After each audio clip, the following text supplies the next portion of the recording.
Well, I can't say I'm shocked. In fact, it was predictable, even though it was the wrong move for Kansas City. 6:04, happy Friday. Happy Chiefs schedule release after day on KCMO Talk Radio. We'll talk about it later in the hour right here on 95.7 FM. But where I want to begin is with the decision yesterday by the Kansas City, Missouri City Council to say we are going to partially opt in to this plan where we can keep our bars open until 5 o'clock in the morning. Last week, we thought that Quentin Lucas might do the right thing. He might opt out. And actually, he wanted to do the right thing.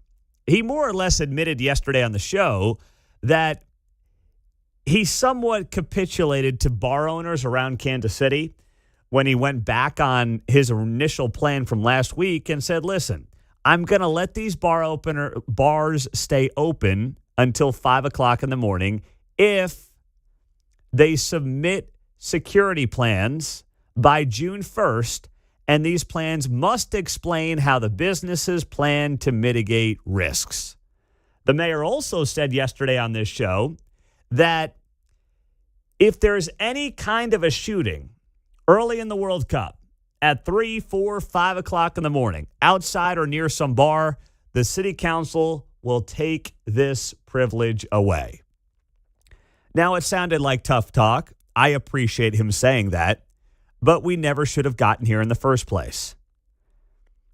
This was a move that I believe the city council and the mayor's office felt they had to do because of some blowback from some bar owners. But if you were to go around Kansas City, I believe, and just poll people, hey, should the bars be open until 5 o'clock during the World Cup? I believe that most people would say absolutely freaking not.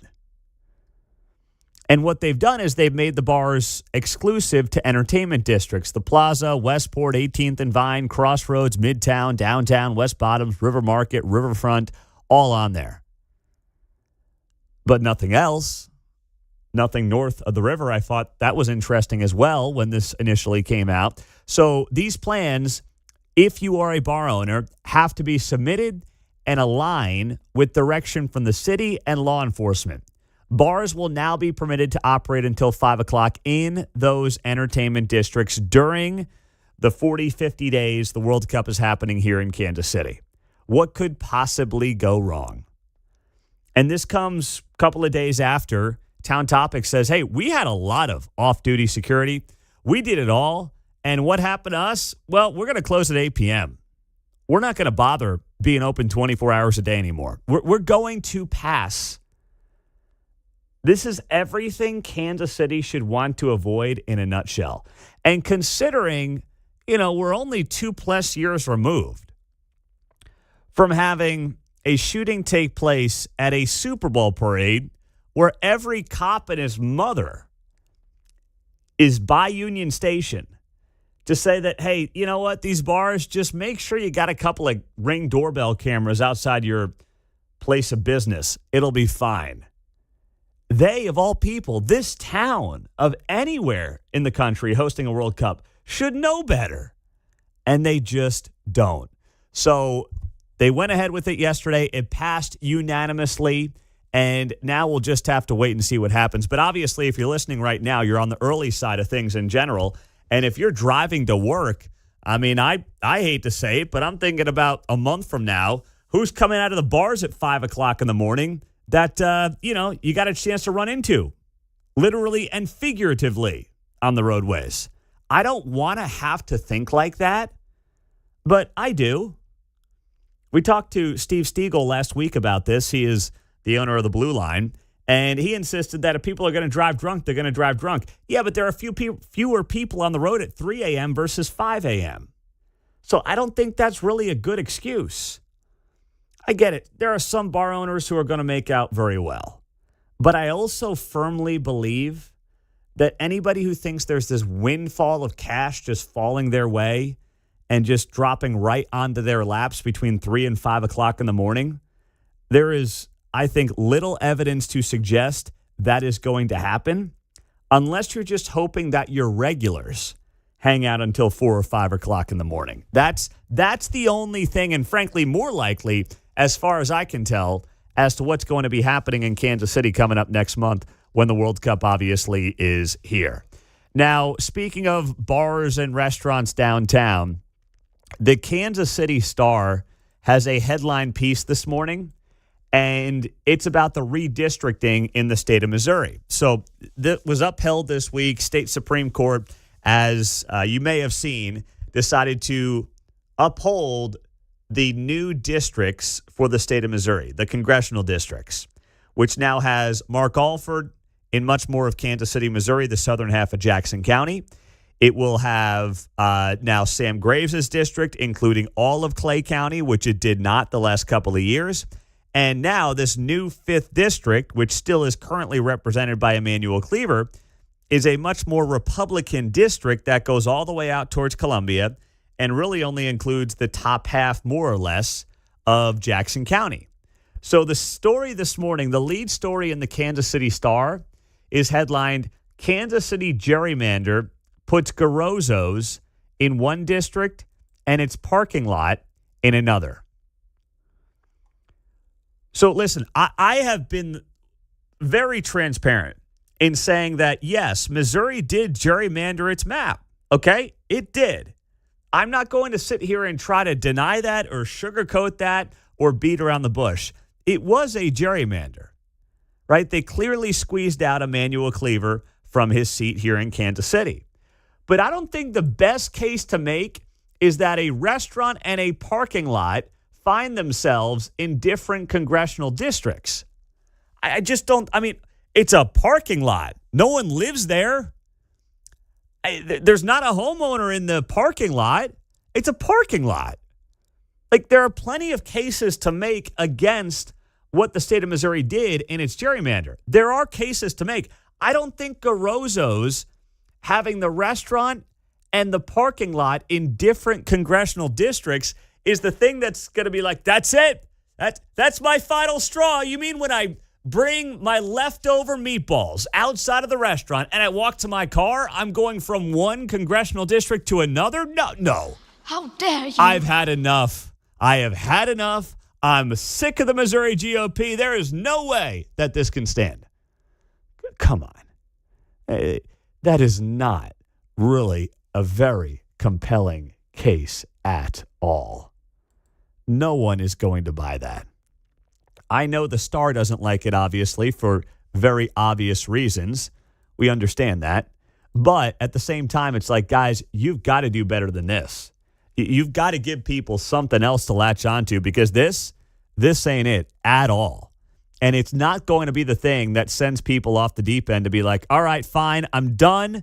There's no way I would ever put up with what the Missouri GOP is trying to do. And then at the end of this article, it's pretty interesting. They talk to a bunch of people in the neighborhood and, right around Garozzo's there, and they're talking about how, I don't think this is good for the neighborhood. They end the story with this guy, John Strata. He's standing on the corner in this photo in the Kansas City Star on the corner of Pacific Avenue and Troost. And he gave the Kansas City Star this quote. I'm probably in the minority part of this particular area here, but I've been in this neighborhood my entire life. My family's owned this house for 117 years. I've seen the transitions of a lot of different things in here. He goes on to tell the Star, I'm glad our neighborhood has been revived again, but basically it's all because of our hard work. What we've developed over the years had nothing to do with Emmanuel Cleaver. You mustard moo.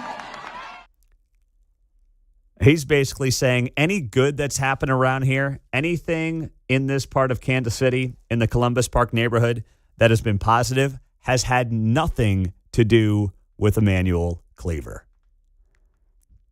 And you know what? I know that those people are not going to be running to the Kansas City Star trying to give them a quote, but good for this guy, John Strata, for saying what a lot of people are saying right now.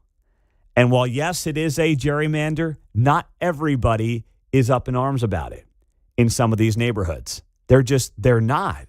And John Strata is a perfect case in point of that. Coming up next on KCMO Talk Radio, we had a local dean here in the Kansas City area that got fired at a very prominent Kansas City school. What did he do? And why was he doing this? We'll tell you next here on KCMO.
I'm McGraw-Milhaven, and America at Night is coming up at 8 o'clock. AI psychosis, and it's a real thing. We'll talk to an expert about it on KCMO 95.7 FM.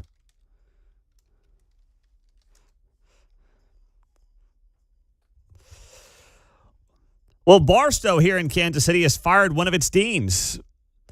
David Muhammad, who was the Dean of Student Affairs at the Barstow School, was asked by students to help them stage a nonviolent protest last week against ICE and the Trump administration. And he was the guy who oversaw the protest. And now he's out of a job. Now, Barstow here in Kansas City is obviously a very prominent private school. They charge upwards of $30,000 a year in tuition. Woo, baby. I was looking that up this morning. I'm like, what are they at tuition at Barstow? Yeah, $29,500. That's the number. You want to send your kid to the middle or upper school? Kindergarten's only $20,000 though, okay? So you got 20 G's, you can have your kid in kindergarten at Barstow. Does that include milk and graham crackers? Yeah. Yeah, they're made with gold. There's still a fundraiser for that. Yeah, I know. That's right. Yeah, they're still looking for everyone to chip in for the graham crackers. So Barstow, obviously, very prominent and a lot of money. Quentin Lucas is a Barstow grad. How about that? So this guy, David Muhammad, he's one of the deans there.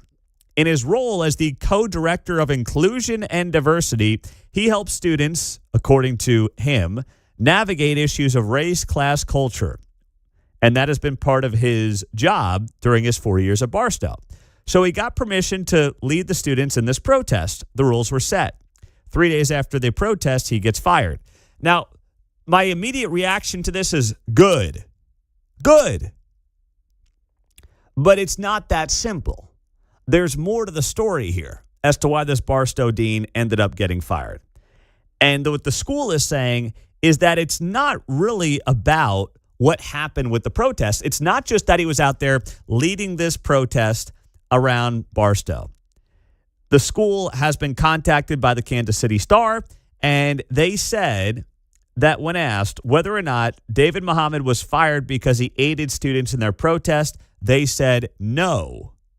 They confirmed that Muhammad was dismissed and that his dismissal was not solely based on events that transpired on the day in question during the protest. She later added, quote, responding universally and not specifically to this situation, the school has clear policies for conduct and progressive discipline.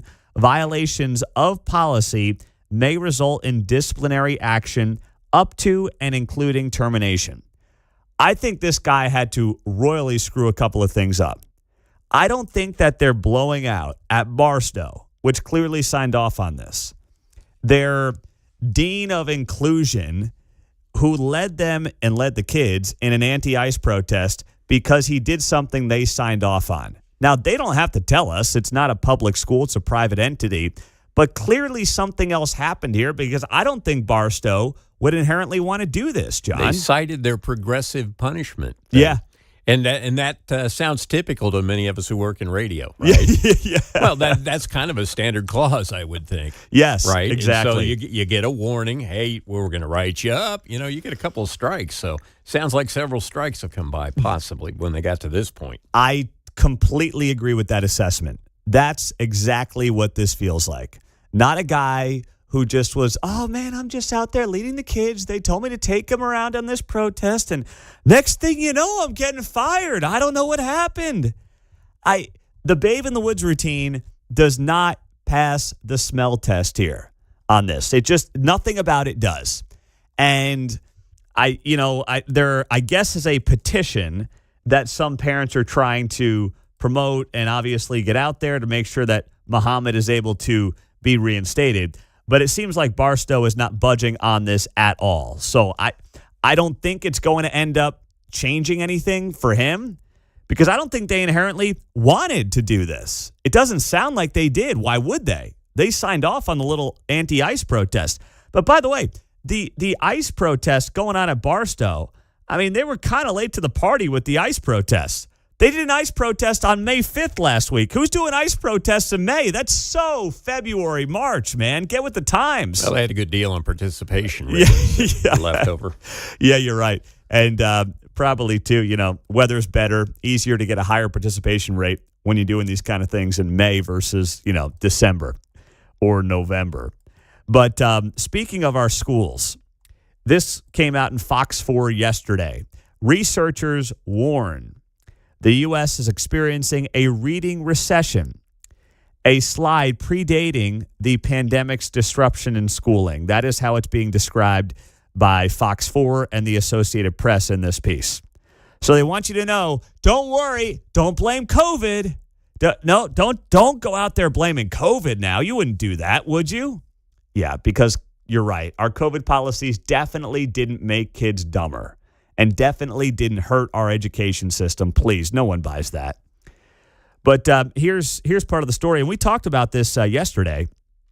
Schools at Harvard, Stanford, and Dartmouth analyzed state test scores from 3rd to 8th grade for over 5,000 school districts in 38 states, allowing comparisons across school districts and states in a national education scorecard. What they found was sobering. Only 5 states had meaningful growth in reading test scores from 2022 to 2025. Nationally, students remain nearly half a grade level behind pre-pandemic reading scores and only slightly better in math. We have seen a major regression in reading scores in this country over the last 5 to 10 years. It's indisputable. And while, yes, there's a role of parents here and parents just not doing the job and not doing the work at home that needs to be done to make sure kids are reading and learning and doing math. I was telling you, what was that? Last week, they're teaching Claire how to do math now in 1st grade. And I don't understand what they're doing. They don't do it the old-fashioned stack way where it's like 2 numbers on top of each other. They've got this weird way now where they teach these kids how to do math. Same thing with reading. They don't do phonics. The Yeah. Kids are sitting there trying to put and sound out every letter in the word, and it confuses them. I agree, man. So, I mean, as a parent, you try to help sometimes. You go, what is this? it wasn't broken. Why are we trying to fix it? There you go. Don't overcomplicate this stuff. We had a system that worked for decades in this country, and then probably because consultants and academia had to we got to do something new. No, it wasn't broken. Stop screwing it up. That's exactly it. It's rinse and repeat. It's all the time they do this stuff. And now, while yes, I agree with John and how they're doing some of these things, I don't quite understand. Parents also have a role. They're not doing a great job. I'm saying collectively, not doing a great job at home. And yeah, the phone's a problem too. I'm sorry, it is. You can see it every single place you go. The phone is a problem. But you want to talk about national emergencies? This is the biggest national emergency that is not getting nearly enough attention. Kids are reading at a worse rate than they have in years. The math scores are as bad as they've been in decades. And we're just kind of hey, you know what we should do? We should throw more money at it. There's your answer, said nobody ever. 913-408-7957. How are you fixing it? News coming up in 2 minutes. We'll get back with you. The Chiefs schedule's out and more next.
On Friday's Guy Benson Show from Northern California, Steve Hilton running for governor out here. He will join the show, as will Dave Rubin, coming up at 2 o'clock on KCMO. Well, Guy Benson had an event last night in California with another radio station. He kind of cheated on us. Oh, man, I'm disappointed. No, it's all good. How dare you? Yes, it's all good. We kind of set the stage for Guy Benson to start going around to other stations and doing big events. He did one last night in Sonoma, California. He was here in Kansas City with us last June. We did an event here about a year ago with Guy Benson. It's always a compliment when somebody steals your ideas. Not steals, but, you know. Yeah, copies them. Yeah, it's all good. I'm happy for him. I'm happy for the radio station. It's an independently owned station out there in California. Not a lot of those left, so I think that's great.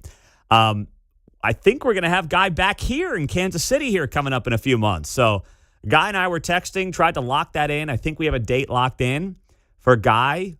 We got, I think, some plans to have Vince Colonnese here to Kansas City. So we're rolling it all out in the next few months, and we'll have details for you coming up in the weeks ahead here on KCMO. Now, speaking of schedules, the Chiefs' schedule dropped last night. I know, exciting day. Woo! And if you didn't see it, well, I'm not going to run through the whole thing. I'll just give you 3 quick takeaways that I had looking at the schedule. And John and Mark, I'll let you guys chime in here after I just share my initial thoughts on what I saw from the schedule last night. It came out at 7 o'clock. I was wrapping up kids' soccer practice last night. Final practice of this season. I can't believe it. It flew by. I get home, making a late dinner, about 7:15, and look at the schedule. And I was like, okay, here we go. So my 3 main takeaways, the bye week is week 5. And we had talked a little bit about this yesterday, wondering if the Chiefs would get an early bye week. Just in case Mahomes is not ready, it buys him a little extra time. So the bye week comes after the Broncos at home, Colts at home, and then Dolphins and Raiders on the road. So they also, I think, set up the schedule for, let's say, the opening couple of weeks, or really the opening 2 games, which are in the same week technically. It's Monday and then a Sunday night. Really go poorly. Mahomes isn't ready. Chiefs are not in good shape. They go 0-2 to start the season. They gave them the Dolphins and the Raiders. They want the Chiefs to be at worst, the NFL does, 2-2 going into that bye week. That's not a conspiracy. That's just my read on it. They set the Chiefs up for a schedule that in a worst case scenario, they're 2-2 into their bye week with 2 games against AFC teams at home, Broncos and Colts, and then they get 2 AFC teams, 2 bad AFC teams on the road in the Raiders and the Dolphins. And then they have the bye week. They have a very soft middle of the schedule as well. You look at the schedule here for the Chiefs, and the middle of the schedule, you get to like mid-November. After they play the Broncos on the road in Week 8, November 1, they get the Jets at home, the Falcons on the road, and then the Cardinals at home. They have 3 straight noon games. When's the last time the Chiefs had 3 straight noon games? It's been a while. I was going to say, Probably 2017, maybe 10 years ago. Well, that's my point. I got here in 2018. I got here 8 years ago. I don't remember any time where the Chiefs had 3 straight noon games. And that's what they're going to have weeks 9, 10, and 11 because, let's be honest, those are bad teams they're playing in November. Jets, Falcons, Cardinals, 2 of those games at home.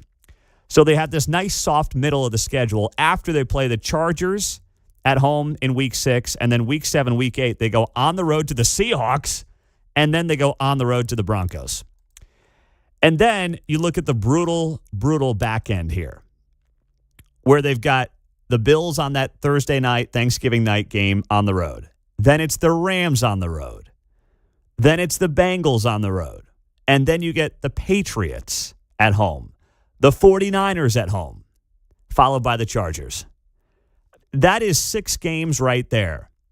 4 of the 6 on the road where you're like, all right, Mahomes will be healthy by then, but that is a brutal stretch. You hope he's healthy by then. He might be re-injured by then. So that end of the schedule, man, that is as tough as you're going to see in the NFL. And then I wondered, too, if the Chiefs got more prime time games than I would have imagined based on how last season went. But then I realized, you know what? It's still the Chiefs. It's still Patrick. It's still Patrick. Still Taylor. It's still Travis. It's still Taylor. It's still all of them. Like, she's now going to be married. There's still going to be prime time. Maybe, she'll be pregnant and growing her baby bump live in front of America on Sundays. I don't know. I know what the TV executives want. So they have the second most primetime games of any team in the NFL. And I kind of was hoping they'd have a few more early ones, but now they're like more noon games and then just as many primetime games. So they're losing games in that 3 o'clock window, which honestly, that's my favorite window, John. I got you there. I'll give my fanboy take. It's a little less mathematical. You two can hash it out here after me.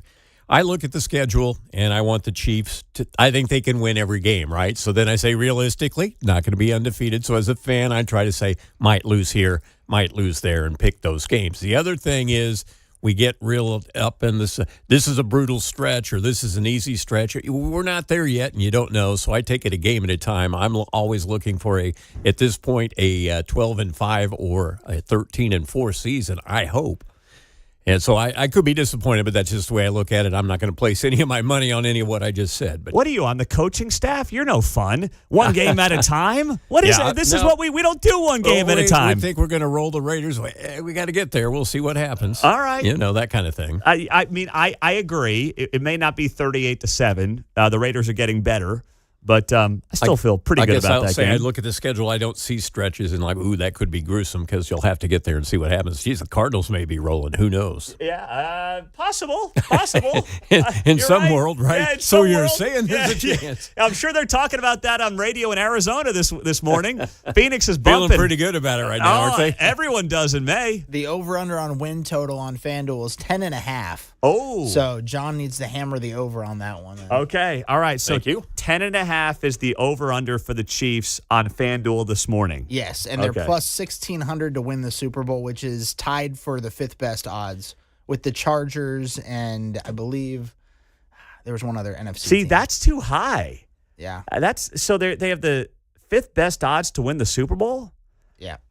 Based on what? Just being the Chiefs? Coming back, back season. I guess. Patrick? Yeah, I guess. All right, Mark, give me a takeaway you've got on the schedule. I really like the first month, those 2 home games to start out in prime time, and then those easy games, like you said, the bye week. I think they could actually start out the season 5-0 with those home games against the Broncos and the Chargers. But like you said, that stretch in week 12, 13, 14 on the road, that is going to be brutal. That might be the toughest 3-game stretch of any NFL team with the Bills, Rams, and Bengals all on the road. So I think they're going to start out hot. We're going to be very excited and then hope they can hang on. So you think they're going to start out hot because you're assuming Patrick's back for week 1? Oh, yeah. I am too. I am too. Just based on how the schedule lines up, they've got him in prime time in their first 2 games. They've got to believe that he's going to be back for week 1 and week 2. And back with a vengeance. I know. But it's and I know Keatsman made this point yesterday. I thought it was a good point. Even if the Chiefs end up losing these games, America likes to see the Chiefs lose now. So it's a win-win for the TV networks. They get Arrowhead, they get Travis, they get most likely Taylor. And even if they don't get Patrick, America gets to watch the Chiefs lose with Taylor Swift now married to Travis Kelce. Another maybe hot take I have here is in week 1 against the Broncos have a really good pass rush. I think we're going to see a healthy dose of Kenneth Walker III. Their new running back. I think that they're going to have a lot of running game in that first one just to ease Patrick back into things. I think Patrick will start. I think they're going to ease him back into it with a healthy running game. I know that is a popular sentiment that Kenneth Walker's here. The Chiefs are going to run the ball like crazy. Andy's still Andy, man. I know. Andy, I was in Philadelphia at Villanova when Andy was at his heyday with the Eagles. And if you turned on radio on Monday morning, it was the same old bitch fest. Andy doesn't run the ball. This is 20 years ago now. 20 years. Here's the thing we used to say in football, running is an attitude. Eric Bieniemy's back, and he brings an attitude. So we're going to hope that couples with Mark's theory. I hope you guys are right. I'm just saying, as somebody who followed Andy for years in Philly and now in Kansas City, just Patrick Mahomes, he just can't help himself. But I hope you're right, Mark. Andy, He's driving to the stadium right now. He's looking at the schedule. He's listening to Mark Van Sickle, and he's like, all right, Mark's got me. I'm convinced. Let's go. Let's run the ball. I think 11-6 is my prediction. Maybe 12-5 if they can go undefeated at home. Okay. All right. There you go. And win the division. There you go. 913-408-7957. That's the studio line. That's the text line here on KCMO Talk Radio 95.7 FM. We're streaming, as always, on the KCMO Talk Radio app. Text line is trying to figure it out, too. When's the last time the Chiefs had 3 noon games in a row in any season? They've got it this year. It's crazy.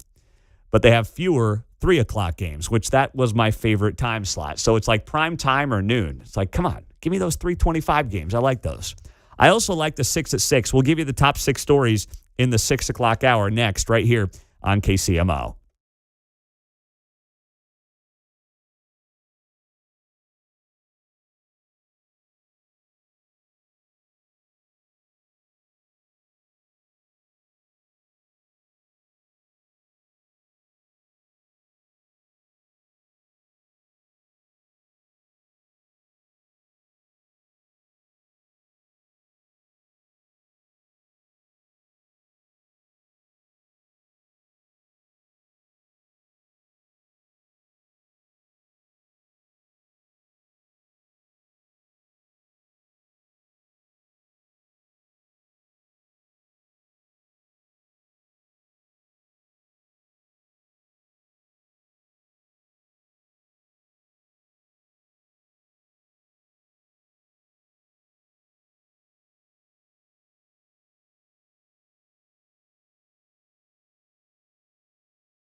Vince Colonnese here, and I'm coming up at 11 after Kevin Keatsman on 95.7 FM KCMO Talk Radio. 6:49, happy Friday. We have made it to the end of the week. Glad you're here with us on KCMO. Let's roll it. It's time for the 6 at 6 on KCMO Talk Radio.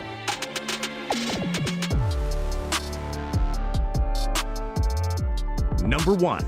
Top of the list this morning, we have a woman being found guilty in the death of a Fairway police officer. This happened yesterday. The jury found Andrea Renee Cothran from Tennessee guilty of felony murder involving the death of 29-year-old Fairway cop Jonah Oswald. He was a 29-year-old husband and father of 2 children. He was shot August 6th of 2023 during an attempted arrest in a Quick Trip bathroom in Mission. And this was all tied to what happened that day. Lenexa police responded to a report of a stolen car near I-35 and 95th Street at about 7:30 in the morning. Police chased the suspect north on 35 until the driver came to a stop in the area of 35 and Lamar in Mission. 2 suspects then crashed their car and ran into a nearby Quick Trip.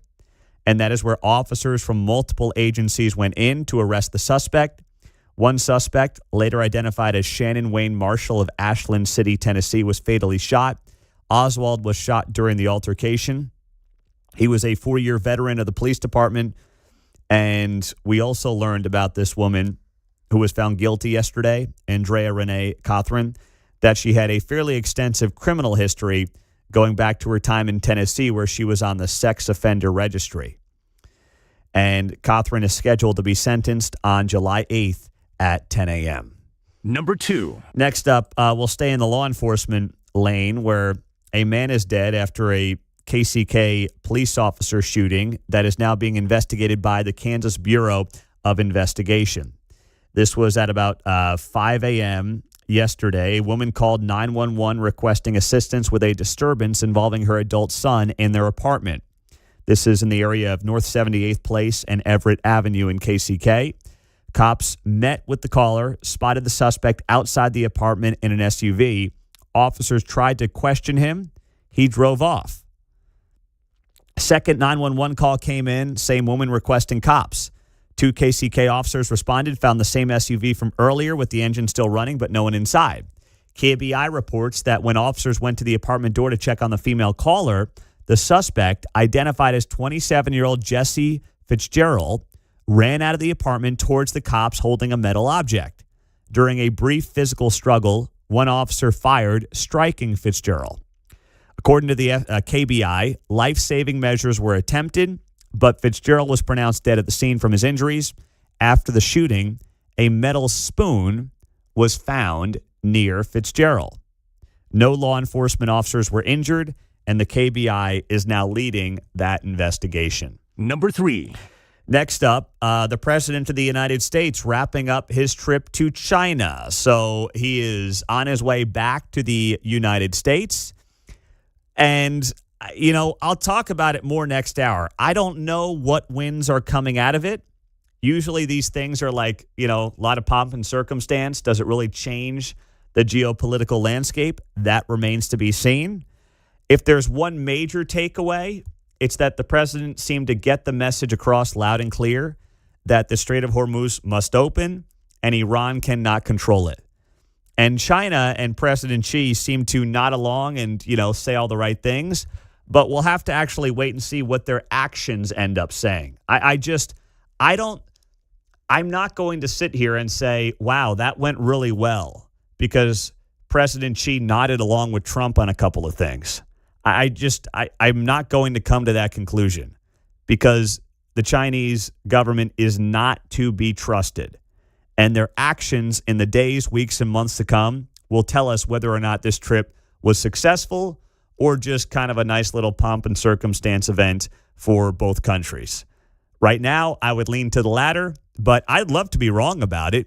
I think it'd be great to be wrong. I don't see any evidence to suggest that China is suddenly magically like, you know what, those guys in the United States are right. You know, those people in the U.S., we wanted to kill them forever. We are literally trying to poison their people through fentanyl.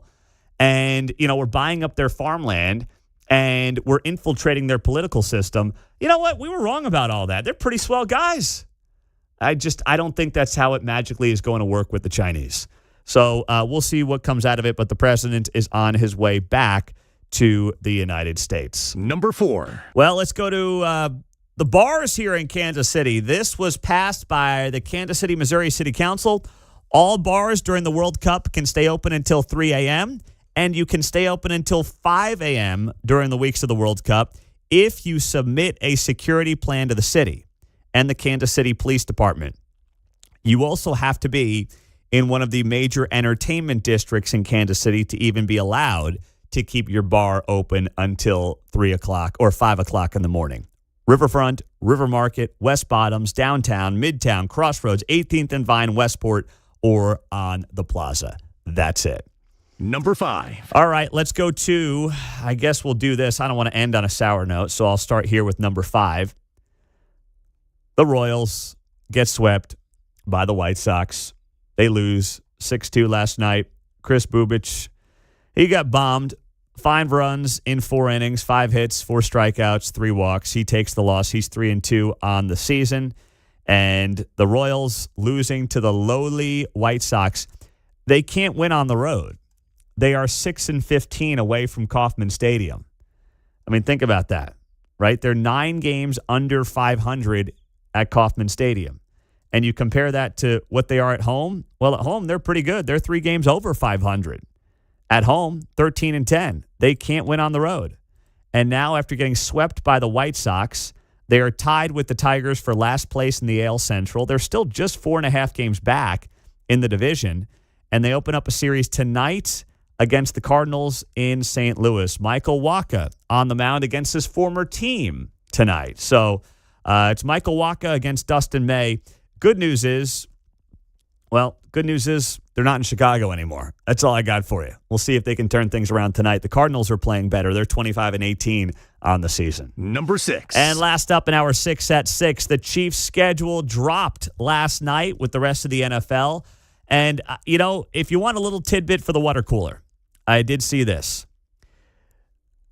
The Chiefs had the easiest schedule in the opening month of the season, according to strength of schedule. They play, as we know, week 1, the Broncos, tough game. And then it's the Colts at home, the Dolphins, followed by the Raiders. That is the easiest strength of schedule for the opening month of the season. Then they have a bye in week 5. The toughest strength of schedule for the first month of the season, that would be the Denver Broncos. So maybe a chance for the Chiefs early on, even without Mahomes, to keep themselves in the AFC West. We start out 5-0. They start out 1-5. That'll be fun. Mark's got it all mapped out. There's your 6 at 6 on KCMO Talk Radio. It's coming up. I may have the greatest story from one side of our state line we've talked about all week next.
Mark's pumping it into the weekend. Happy Friday. Good morning. 7:04. Great to have you here on KCMO Talk Radio. Chief schedule's out. It's going to be a nice record warm Friday. Got Memorial Day weekend coming up in a week. Wow, there's a lot happening. So we were joking about this a couple of weeks ago on the show. I just opened up the phones and I said, who is actually using the express lanes on 69 Highway? And many of you who are on 69 Highway are like, oh, no one. Well, I'm going to ask you the question again, but there's a reason I'm asking it, because we actually have now the data. For the first month of the 69 Highway express lanes, the toll lanes. And I'm only on that road really on Sunday mornings going to and from our church. So I don't really spend any time during rush hour on 69 Highway. So you tell me what you're seeing. If you're a regular, and I know you're on there right now, you're driving up 69 Highway, going north or going south, whichever way, you tell me what's happening with the express lane. Because the data makes it very clear. Nobody's using this thing. And the money is absolutely embarrassing. Look at these numbers. So Kansas Department of Transportation reported that 50,000 vehicles entered 69 express lanes in the first full month of operation back in March. Now, you might say, hey, that sounds like a lot. Well, no, it's about 2% of drivers who are using the 69 Highway express lane that is now opened here. And this project was going on forever, right? It cost $572 million to add that new left express lane from 103rd Street to 151st Street. And that included replacing or rehabilitating about 29 bridges. But the bulk of it was for this project on this express lane. So tolls range from anywhere from 35 cents to $1.50, depending on what time of day you're traveling, the traffic patterns, things like that, right? Whenever I see it on Sunday morning, it's like 35 cents, but there's literally no reason to be in it. Unless you just want to chip in to pay back the $572 million, there is no reason to be in the express lane. So they collected in the first month, according to the Kansas Department of Transportation, the first month toll collections came in at $43,000. Now remember, the project cost $572 million. If you do the math on how long it would take off to pay the $572 million, if collections didn't increase, it would take 1,108 years to pay back the $572 million project at the rate they're going, with $42,000 in collections for the first month of the 69 Highway project. That is embarrassing. I mean, even by government standards, that is pathetic. Now, here's the thing. KDOT is saying that, hey, this was federal money and some state money, and that was never the goal to replace the $572 million with tolls. That's not the plan. The toll collections were only planned to offset what would have been the city of Overland Park's contribution of $30 million. Okay, so let's say collections stay at about $40,000 a month. Well, it would only take off 62 years to pay back Overland Park's portion of the $572 million project. Wow, suddenly a baseball stadium doesn't seem like a bad deal, paying that thing off in 30 years, when you're talking about Overland Park waiting 62 years to get its money back on a $30 million investment for the 69 Highway project with the express lane. If Overland Park just let its money sit and, earn interest at 3-4%, they'd be much better off than basically giving out $30 million for this project. Now, I know you've got to do infrastructure work. I get it. But from the second this program and this plan was announced, I think a lot of people are like, okay, yeah, we have some bottlenecking problems on 69 Highway, but is this express lane really the answer? And at $500 million, I think it's safe to say, based on the early returns, even if traffic increases, they're not getting anywhere close to that money back for a very long time. Amazing how the bottlenecking clears when construction is done. Yeah, yeah, that's right? true. That's too. what people's observations were. Get the crews out of the way. Now we can go. Yes, that's so true. You know, I hear these ads from KDOT on some podcasts. They're on some radio stations. They're not on this radio station. I don't know why, but they're not. Where they say, hey, the new express lanes are open on 69 Highway. Make sure you use them. I've never in my life heard a government entity advertising an express lane. Because to me, it's very obvious. Like, if you're on the road, you know there's an express lane. But part of advertising is to get people to to use your product, right? Or use your service. No one's going to go out of their way to drive on 69 Highway to drive in the express lane. Like, nobody does that. That's not how it works. They need to sell T-shirts and hats to juveniles like me that say 69 Express on Yeah. them. You know what? There. Those might be popular around town. That would make Pay money. it back. Yeah, you know what? They got a better chance of making money off T-shirts, off of your idea, Mark, than they do on the tolls. They can sign me up as a city worker anytime. Yeah, you get those city Second benefits. Yes, you'll work hard for the city. Or you're better off being a state employee, I think, than a city employee. You look like more of a state guy to me than a city guy. But, I mean, this is case in point. When we had all those calls about a month ago, whenever it was, 3, 4, 5 weeks ago now, and, 95% of the callers were like, this thing was a waste of money. No one's using it. I never get in the express lane. I just do my thing. And now we actually have the numbers to back it up. We were right. You were right. Now, the government will tell you, don't believe your lying eyes.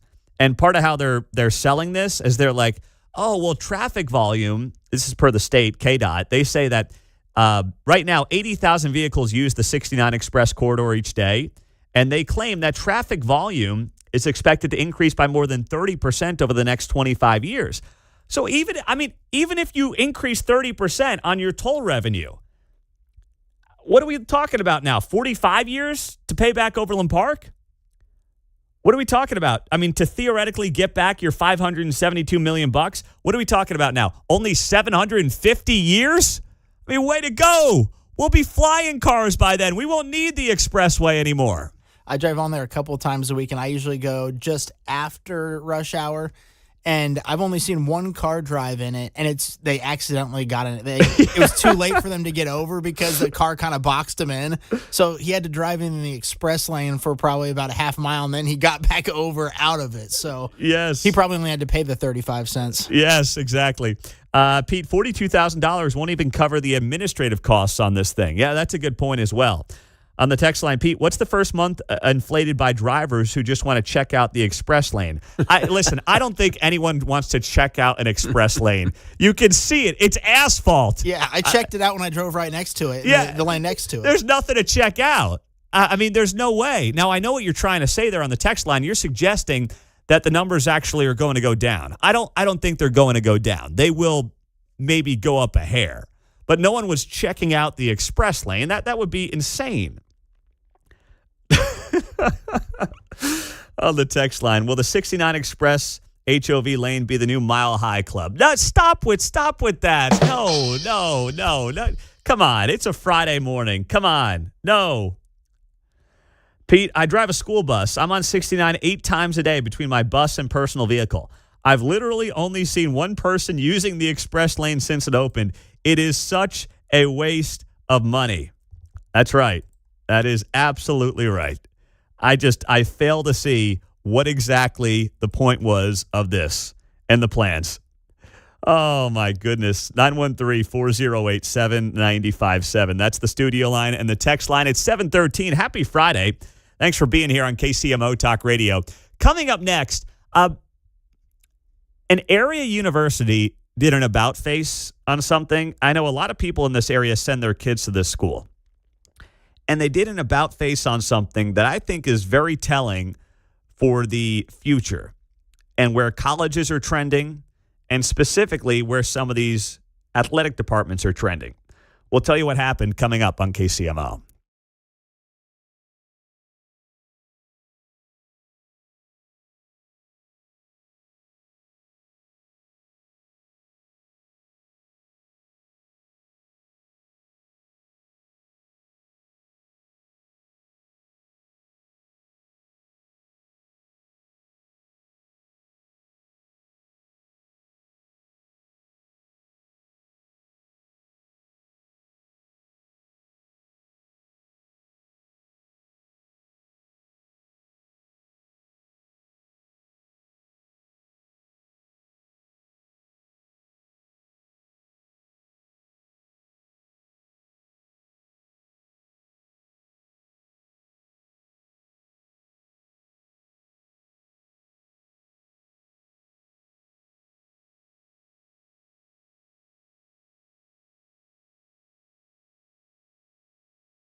from Lenexa to Lee Summit. You're listening to Mundo in the Morning on 95.7 FM, KCMO Talk Radio. 721.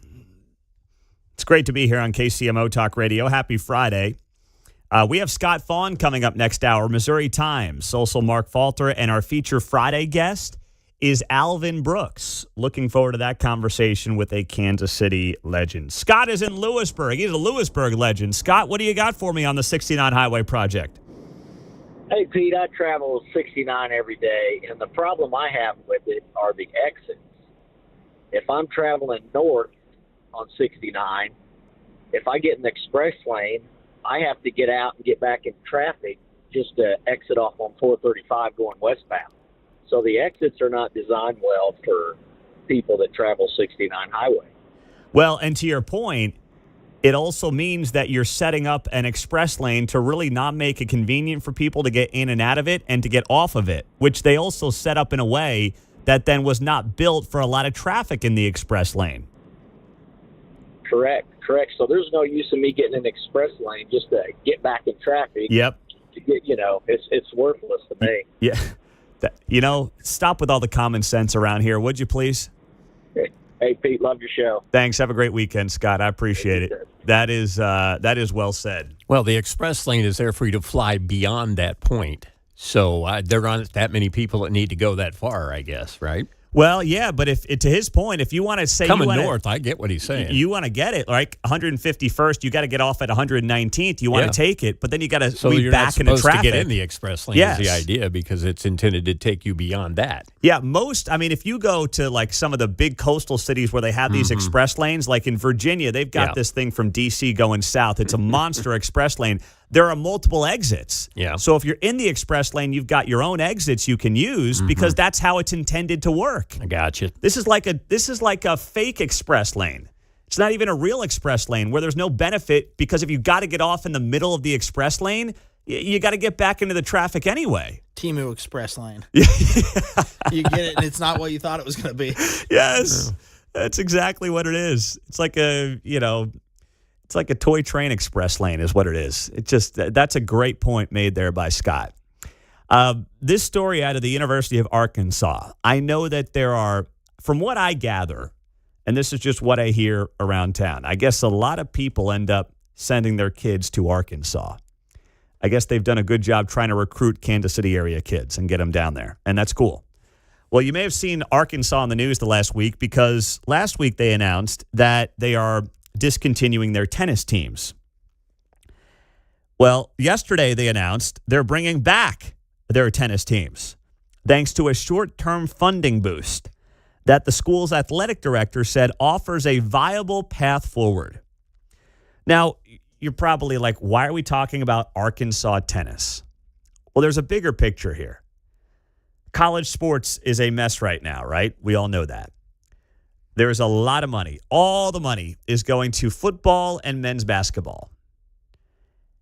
And what's going to happen here if we continue down this lane that we're on, speaking of express lanes, if we continue down this road that we're on, they're going to have to start cutting sports that just don't make any money. I'm sorry, you're not going to be able to justify Arkansas sending a women's tennis team to Tennessee or K-State sending a men's tennis team to BYU when you're just losing money all over the place outside of football and men's basketball.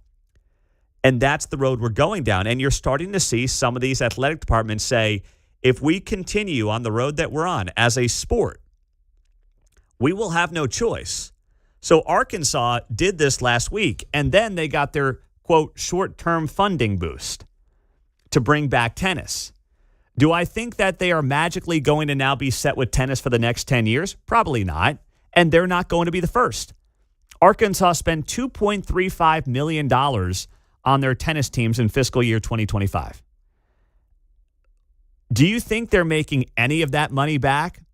No, of course not. I mean, there are not 20, 30, 40, 50,000 people that are paying money to go watch tennis matches. Even in the SEC, that's not happening. So then it ties into something we've talked about on the show here lately, which is how much money is spent on youth sports. Youth sports is a $40 billion business in this country. Do you think that it makes any sense to continue to invest at astronomical levels in kids to play sports that may not even exist at major colleges in a generation?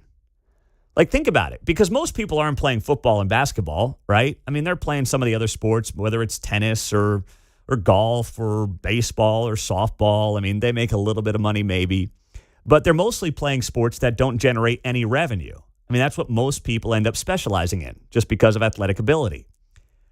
Some of those sports aren't even going to exist at major colleges in a few years.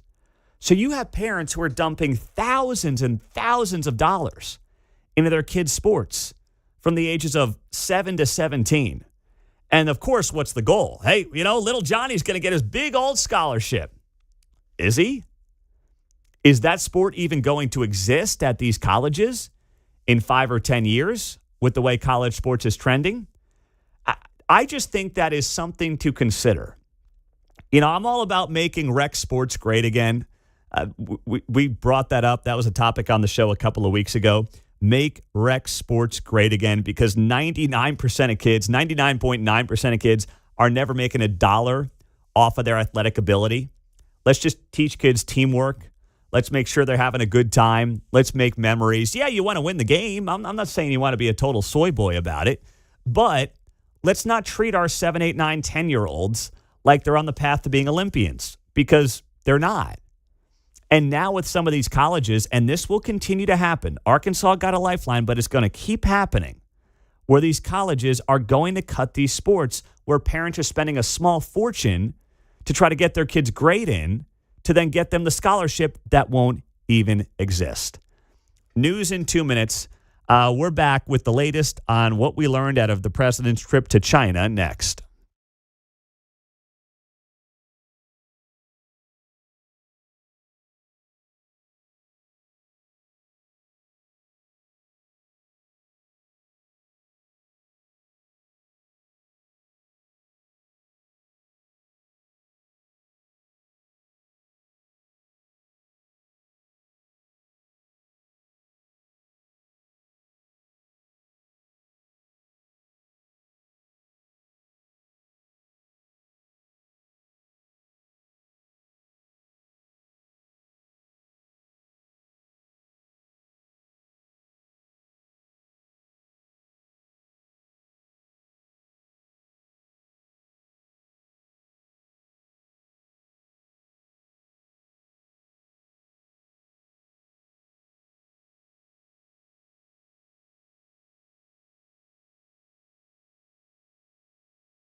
You're listening to Mundo in the Morning on 95.7 FM KCMO.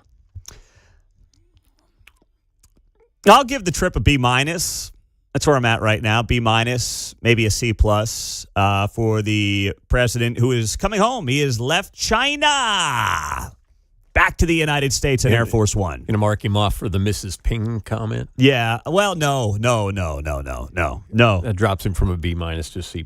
I've got other comments that'll drop him. Other stuff. Okay. He did a 40-minute sit-down with Hannity last night. I'll get to that. But right. Listen, I think that there was, generally speaking, some good that came out of this trip for the president and for the United States as a result. All right? He went there with a couple of clear intentions. Try to get China to admit that Iran cannot control the Strait of Hormuz. Now, China appeared to agree with that, according to what we're hearing. That's a good thing. Now the question is, what do we do about it, right? And what do they do about it? And how do we get this thing back open so that eventually gas prices come back down to where they were just, it was like 2.5 months ago. We were talking about $2.40, $2.30 a barrel or a gallon. That's where we want to be back to.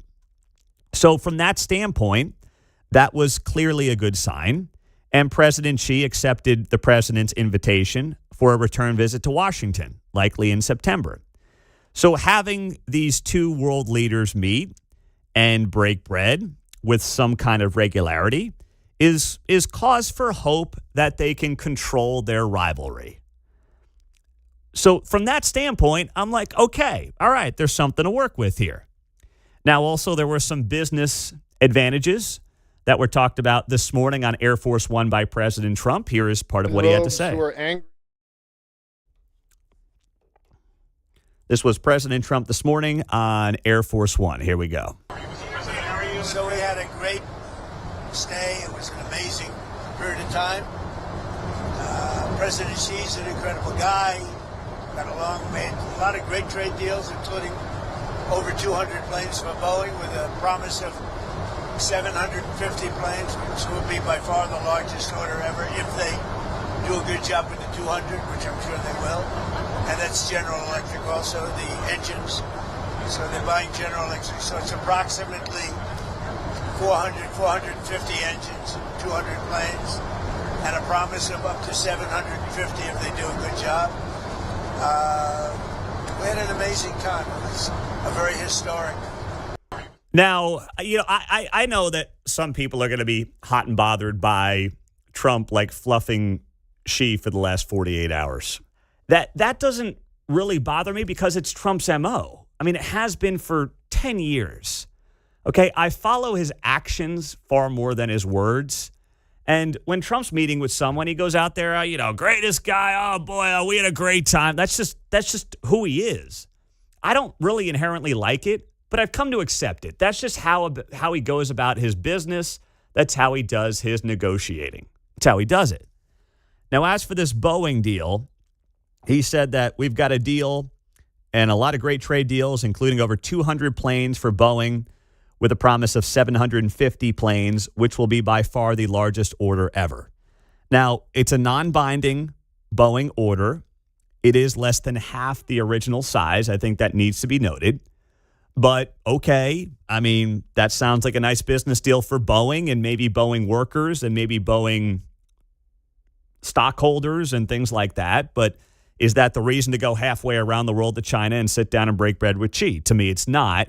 But okay, I mean, that's something good that comes out of it. I'm fine with that. So my hope is that it sets the global stage for further discussions, and not that I think China is in any way trying to be good guys here. They still want to kill our people with fentanyl, ship it to the Mexican cartels, let them do their thing, and try to get it back into the United States. That's been the goal for a long time, and China's had a long-term vision on all this. They also know that the United States political scene ebbs and flows. It doesn't over there, all right? You got state-run media. You got Xi in charge till he's done, and from that standpoint, they have a leg up. They can play a long game that we necessarily can't play in the United States with our system. They know that. They understand that. So Xi could just sit there and try to wait out Trump. But the trip, certainly had some positives to it. And now we'll just have to wait to see what comes out of it. The Taiwan thing is kind of messy. Xi obviously in China wants Taiwan, but Taiwan is obviously the country that makes the bulk of our AI chips and semiconductors and things like that. So we have serious interest in defending and maintaining Taiwan in the country that it currently is. And China hates Taiwan because it's a great sign of how incredible capitalism can be when you allow the free market to do its thing. So that's a bit of a sticking point. So there were some good things. Now, some of the not so good things, the one thing that stood out to me above the rest was the interview last night with Sean Hannity. And the president was asked by Hannity about two things. First off, he was asked about the fact that we have 500,000 Chinese students in our colleges here in this country, and about how the Chinese own, obviously, millions and millions of acres in farmland in America. Two things that should not be happening. All right? I mean, this is not America second to China. This should be America first. We have a country that is, I'm sorry, not looking out for our interests, does not want to see us as the global superpower, and we've got 500,000 of their students who we are teaching at elite American institutions. Why? They're not interested in being Americans in many cases. There's not, an assimilation thing going on here in many cases. Why are we doing this? And then the farmland thing has been an issue for years. And the president was asked about this last night by Sean Hannity, and here's how it went. I would assume I'm in Beijing. If I wanted to buy property near one of their military installations, I don't think President Xi... No, they wouldn't let you. I don't... Look, it's not that I love it. You want to see farm prices drop? You want to see farmers lose a lot of money? Just take that out of the market. But they've had a lot of land for a long time. Obama did nothing about it. They bought a lot of it during the Obama administration. He did nothing about it. As far as the students, it's 500,000 students they come, good students. I could tell them, I don't want any students, is a very insulting thing to say to a country. They would then immediately go out and start building universities all over China. But if you don't have those students, good students, by the way, if you don't, and we do another thing, if they're good and they want to stay in America, we won't give them a green card and things like that. And that, not only them, but other countries. But if you want to see a university system die, take 500,000 people out of it. And the ones that won't be hurt are the top schools. The top schools will do fine, but your lower schools, the ones that don't do quite as well, they'll be dying all over the place. I frankly think that it's good that people come from other countries and they learn our culture, and many of them want to stay here. I think it's good. Not everybody agrees with me. And it doesn't sound like a very conservative position. And I'm as conservative. I'm a conservative guy. I'm really a common sense guy, I think, more than a conservative guy. I think MAGA is common sense, There's a lot there to unwrap. A lot. It's not about being conservative. It's not about being liberal. Whether or not China should own farmland in America, and whether or not we should just willingly accept 500,000 Chinese students into American colleges, is not about what's conservative. It's about what's in our own best national security interests in many respects. We know that we have Chinese nationals who are infiltrating our political system. We know what's happened when it comes to spies from China involved in our business climate. They are stealing intellectual property every single day. These are not honest brokers. And I'm not sitting here saying 500,000 Chinese students are all here to become spies. But I'm telling you right now, when you are in a battle as the global superpower with one country, and that country is a communist regime that does what China does to its own people, I'm sorry, 500,000 students coming here from China, who, let's be honest, the reason the colleges take them is because they pay full freight.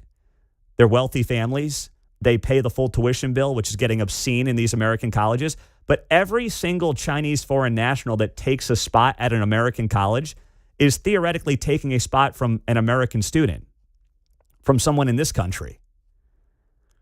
How many kids, how many tens of thousands of kids have not gotten into their college of choice because a Chinese national has taken their spot? It's a zero-sum game. There's only so many kids that can enter and enroll in a class at a college.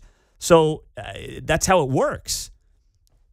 One person from China taking a spot at Pick Your Ivy League is taking a spot away from an American. I don't agree with that. I don't. And you know what? I think it's the president says he's concerned about insulting Chinese students.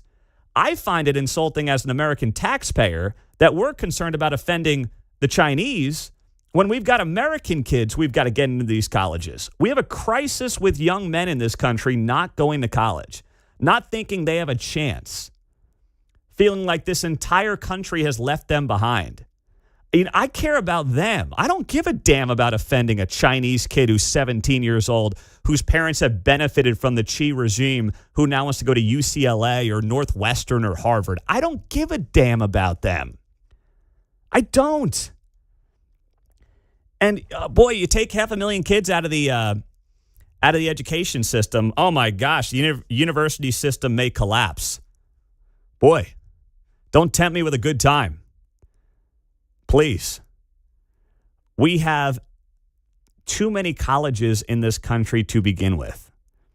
It is probably unsustainable to keep all of these colleges at all of these different levels going at the pace that they've been going for the last several decades, unless the states and the feds are going to just foot the bill till the end of time, which hopefully doesn't happen.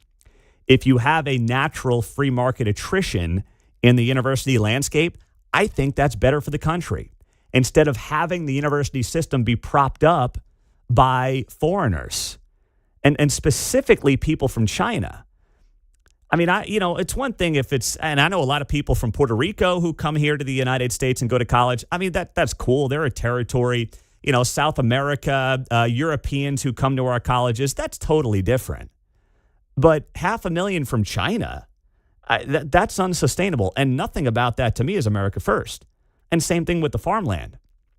Oh boy, the price of farms are going to go down if we don't allow the Chinese to buy them. I mean, what happened to putting our national security interests ahead of anything else? And I know some of you, I have not looked at the text line yet because I'm in the middle of this commentary. I know some of you are going to be upset and you're going to sit there and say, well, this is all part of the negotiation. I don't believe it is. There are some things that should be non-negotiables. There are some things where you just have to say, listen, we'll work, we'll negotiate on X, Y, or Z. But when it comes to farmland in this country, no. The last thing we want is our biggest adversary on the global stage owning the ability to control our food supply. That is a disaster waiting to happen. Same thing with the colleges. We have issues with them stealing intellectual property in this country and giving them the ability to learn at still, yes, some great institutions, even if they're kind of woke, learning at some great institutions in this country, and then bringing that back to China or staying here for who knows what cause and purpose. There's nothing about that is benefiting the young man or young woman here in Kansas, Missouri, or anywhere else in the country who's trying to build a life and then build a family and live the American dream. And that's who these colleges are supposed to be serving first. And I hope that we don't forget that. 913-408-7957. That's our text line. That's our studio line right here on KCMO Talk Radio on a Friday morning. What are you going to give them on the grade on this trip? I'm going to give it a solid B- right now. That's where I'm at. There was some good and there was some not so good. Scott Faughn is coming up in a half hour from the Missouri Times. It's the last day of the legislative session in Jeff City. What's going on? What are they getting done? He will join us in a half hour here on KCMO. Alvin Brooks is our in-studio feature Friday guest right here on 95.7 FM. Now, speaking of surprises, whether it's in the news or whether it's here in Kansas City with the weather, we all know that home ownership can come with a couple of those, especially when it comes to your foundation.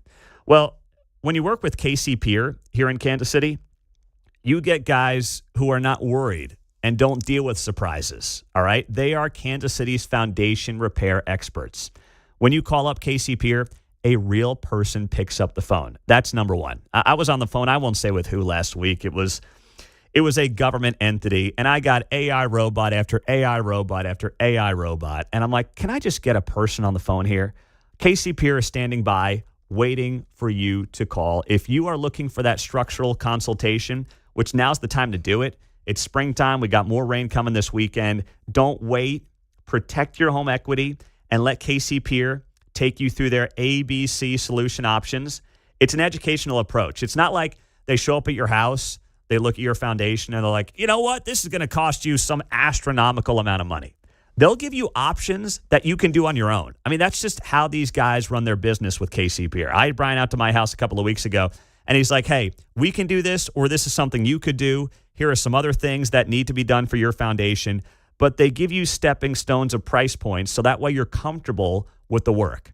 They have a lifetime transferable warranty, 1 and 2 year monitoring visits to make sure your foundation is performing the way it should. So if you're feeling like something's off, seeing some cracking walls, you have any water that comes in the basement with more storms this weekend, reach out to KC Peer. They're Kansas City owned. They are home with a lifetime warranty, and you can find them at kcpeer.com.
I'm McGraw-Milhaven, and America at Night is coming up at 8 o'clock. AI psychosis, and it's a real thing. We'll talk to an expert about it on KCMO 95.7 FM. All right, I got to play this clip, though, before we move on from China.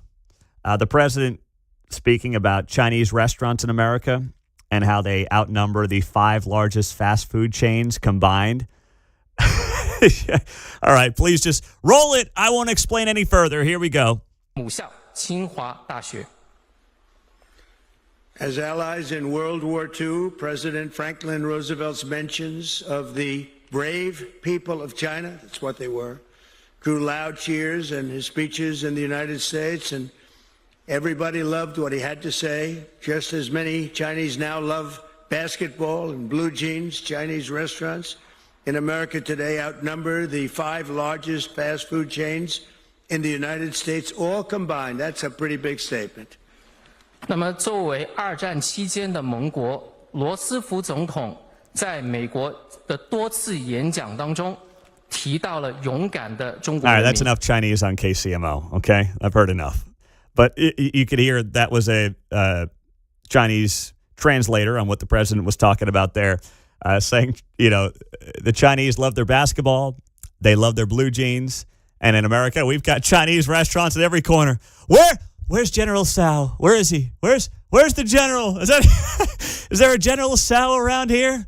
Oh, I love that guy's chicken. Where is he? I'd like to thank him personally. Great chicken, great chicken. Sweet and sour. Some are saying the best chicken. I don't know. Many are saying that. I've had it before. He's all over the place, this General Tsao. Where are you hiding him? Where's General Tsao? Where is he? Oh, my gosh, that's too much. Oh, gosh. I do love Chinese food, though. So Kate left town. She's going to visit her sister who just moved out to California. And Dad's in charge for the weekend. I got Grandma helping out this morning while I'm at work. So I think Dad's going to light up and fire up some Chinese food tomorrow night. All right? So I got the whole weekend menu lined out. I think Dad's going to make some chicken wings tonight. And then we're going to hit the Chinese food real hard tomorrow. Nothing to do with this trip. Nothing to, I'm not going to try to teach the kids about geopolitical China-U.S. relations while we're trying to eat dumplings. I'm not going to do that tomorrow. I just want to make sure that they're, we haven't had Chinese food in a few months, so they're due, John. Is this Mrs. Ping's recipe, Dad? We're not going down that road. I just want to get them some General Tso's and eat some dumplings. That's all. Watch a little Scotty Scheffler on the Yeah, PGA. that's right. I didn't watch any golf yesterday. Just too busy. Airport runs and soccer practice and the whole thing. So I'll get back on that train today as well. After I mow the lawn, though. I got to get that done first. Scott Faughn's in 15 minutes. Coming up, what's going on with some area law enforcement? Coming out of Mayor Lucas's conversation next.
Yesterday, the headline news in this town was Town Topic deciding they are going to close their store at 8 p.m. They'll still do, of course, some delivery work, but the days of Town Topic being the place to get a sloppy, and I say that lovingly, a sloppy burger at 11 o'clock at night, midnight, 1, 2 in the morning, those days are over.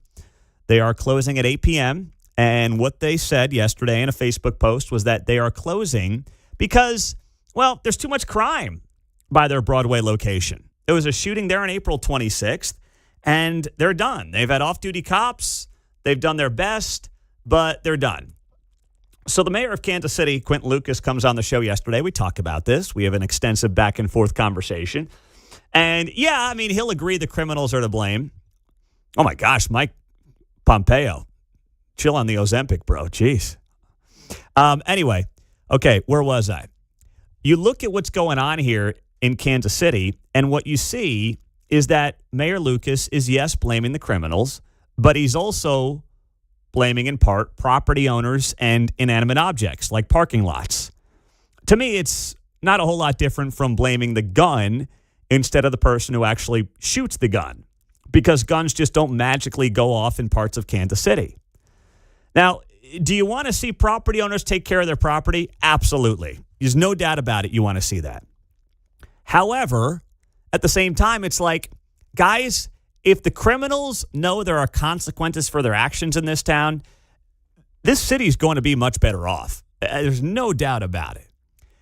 We've got another problem, though, and this was brought up to me yesterday after the mayor and I had a back and forth on this topic, because he was like, hey, we got issues with property owners not protecting their property and not calling in when people are hanging out on their property. I was like, wait, hold on. I'm just not buying that excuse. Here's what it sounded like with Mayor Lucas yesterday, a little bit of that clip. And then one of our listeners brought up a great issue that's getting overlooked in this conversation as well when it comes to policing in Kansas City. So, I mean, look, you guys can say Quentin Lucas is the worst person ever. Maybe people on the left will say KCPD is the worst ever. But you see, kind of there's a central character in this, the property owner, that we need to actually have do something. That's who I'm going to continue to try to address to make sure that they're just as accountable for these things as we are for our neighbors who don't cut their weeds. So, but if somebody is, if there are illegal things happening on private property, you don't just let that slide. So why is that an excuse for a homeless encampment in your neighborhood? No, so you're telling me KCPD should start storming on all private property without actually the petition, without the permission of the property owner? Well, I mean, if you guys have if there's a meth house in Kansas City, what do you just drive by? It depends on if you can see it. I mean, if you see people breaking the law in broad daylight on private property, why no one's doing anything about it? I hate to get into the Fourth Amendment debate, but the honest thing is the police actually are curtailed somewhat in what they can do. If there are 10 young people standing around, we had this chat last August. If there are 10 people standing on a private parking lot in the summer months, particularly without a sign, as half these places do not have, right, without proper lighting and all of that, I mean, you know how policing in America goes now. Should they go in, break it all up, all that sort of stuff, and then somebody says later, actually, I was lawfully there, I was walking to my car, all those steps? No, what we're supposed to do is actually have property owners who take care of their stuff. So that was Mayor Lucas on this show yesterday. He was saying, hey, if you've got parking lots, you've got private property. He talked about a location near his house that's, kind of become a homeless encampment. There's not much you can do. Now, I'm not sure. In fact, I know I don't agree with that, because to use my example, if there's a guy who's got a big sign outside of his home saying cooking meth in here, well, you got an ability to go do something about it, right? If you have a homeless encampment and you're seeing needles and people doing illegal things, using the toilet outside in broad daylight, you can do something about that. But there's something else here, and this was noted to me by Bob. He wrote to me on Facebook, and he wrote to me yesterday, and he goes, Pete, I enjoyed the show today. Regarding your conversation with Mayor Lucas, let's not forget about the prosecution of former KCPD Detective Eric DeValcanaire. He was in pursuit of a suspect who pointed a gun at his partner. He saved his partner's life by shooting and killing the suspect. The judge in the case ruled the officer did not have permission to be on the property, thus had no right to shoot the suspect. After this ruling, the police policy in Kansas City has changed drastically regarding going on private property. So that's an excellent point. And, you know, if you don't remember the case of Eric DeValcanaire and Cameron Lamb a few years ago here, that was, 2019 in Kansas City. He's chasing a suspect.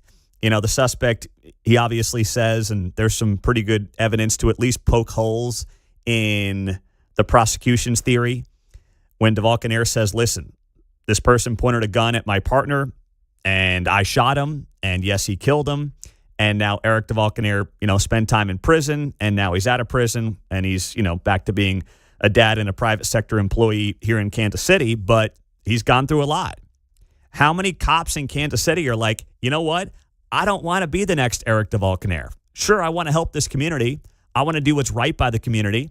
But at the same time, I know that if something goes off the rails, I'm risking my livelihood. I'm risking my family's income. I'm risking my freedom. How many cops have just said, I'm not going to go the extra mile? And while I hate admitting that, can I sit here and blame them? In this town right now, I can't. I just can't do it. Steven's in Johnson County. He's on KCMO. What's up, Steve? You made some very good points here.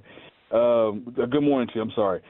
Hey, you don't have to start off with a good morning. I'm not offended. It's all good, brother. I'm ready for lunch anyway. It's like 8 o'clock. I know you're right. They're showing you they don't care.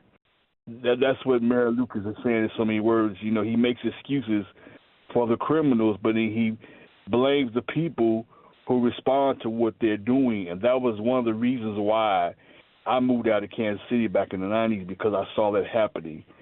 And look at the results of it now. Anything you want more, you reward. Anything you want less of, you penalize. And we have a city council, in my opinion, and a mayor over there that doesn't care. They care about what they want. It's not the people's agenda. It's what they want and what their agenda is. So what can you do?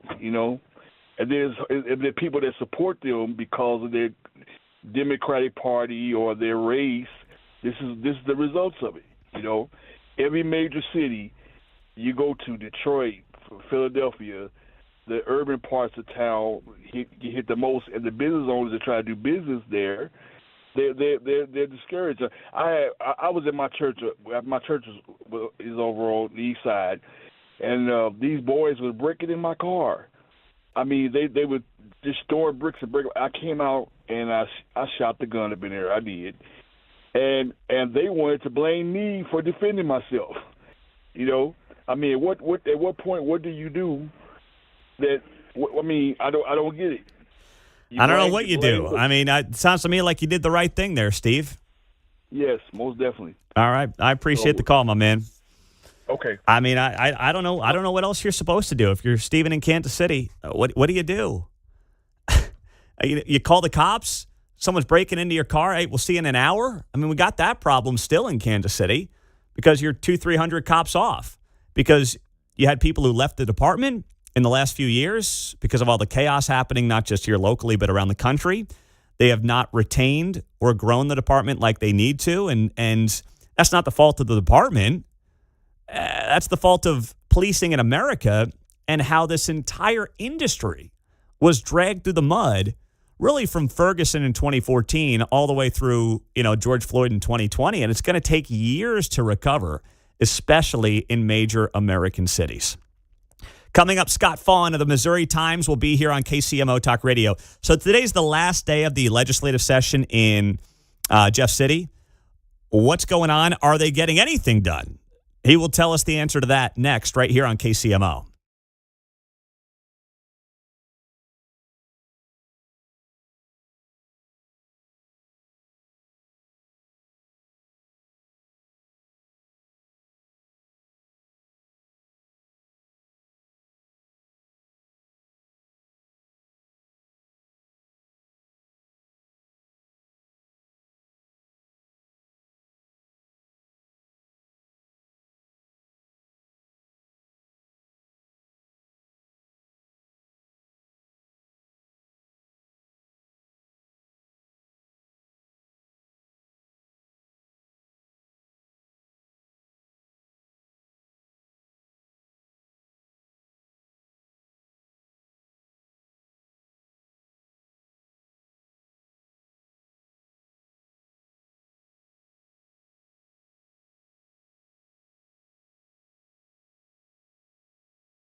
On Friday's Guy Benson Show from Northern California, Steve Hilton running for governor out here. He will join the show, as will Dave Rubin, coming up at 2 o'clock on KCMO. So today is the last day of the legislative session in Jefferson City. Scott Faughn with the Missouri Times does a great job. He's here with us on KCMO Talk Radio 95.7 FM. All right, Scott, what is going to happen on the final day in Jeff City, if anything? You know, it's kind of weird.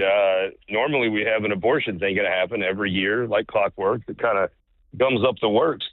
When they put the Amendment 3 on the ballot last session, it kind of has been a virtually abortion-free session. Everybody's gearing up for the big fight, which I don't know if it'll be on in August or November. You hear different opinions. But it's kind of led to a lot of regular government. They've worried about cutting taxes and rolling back regulations and negotiating property tax cuts.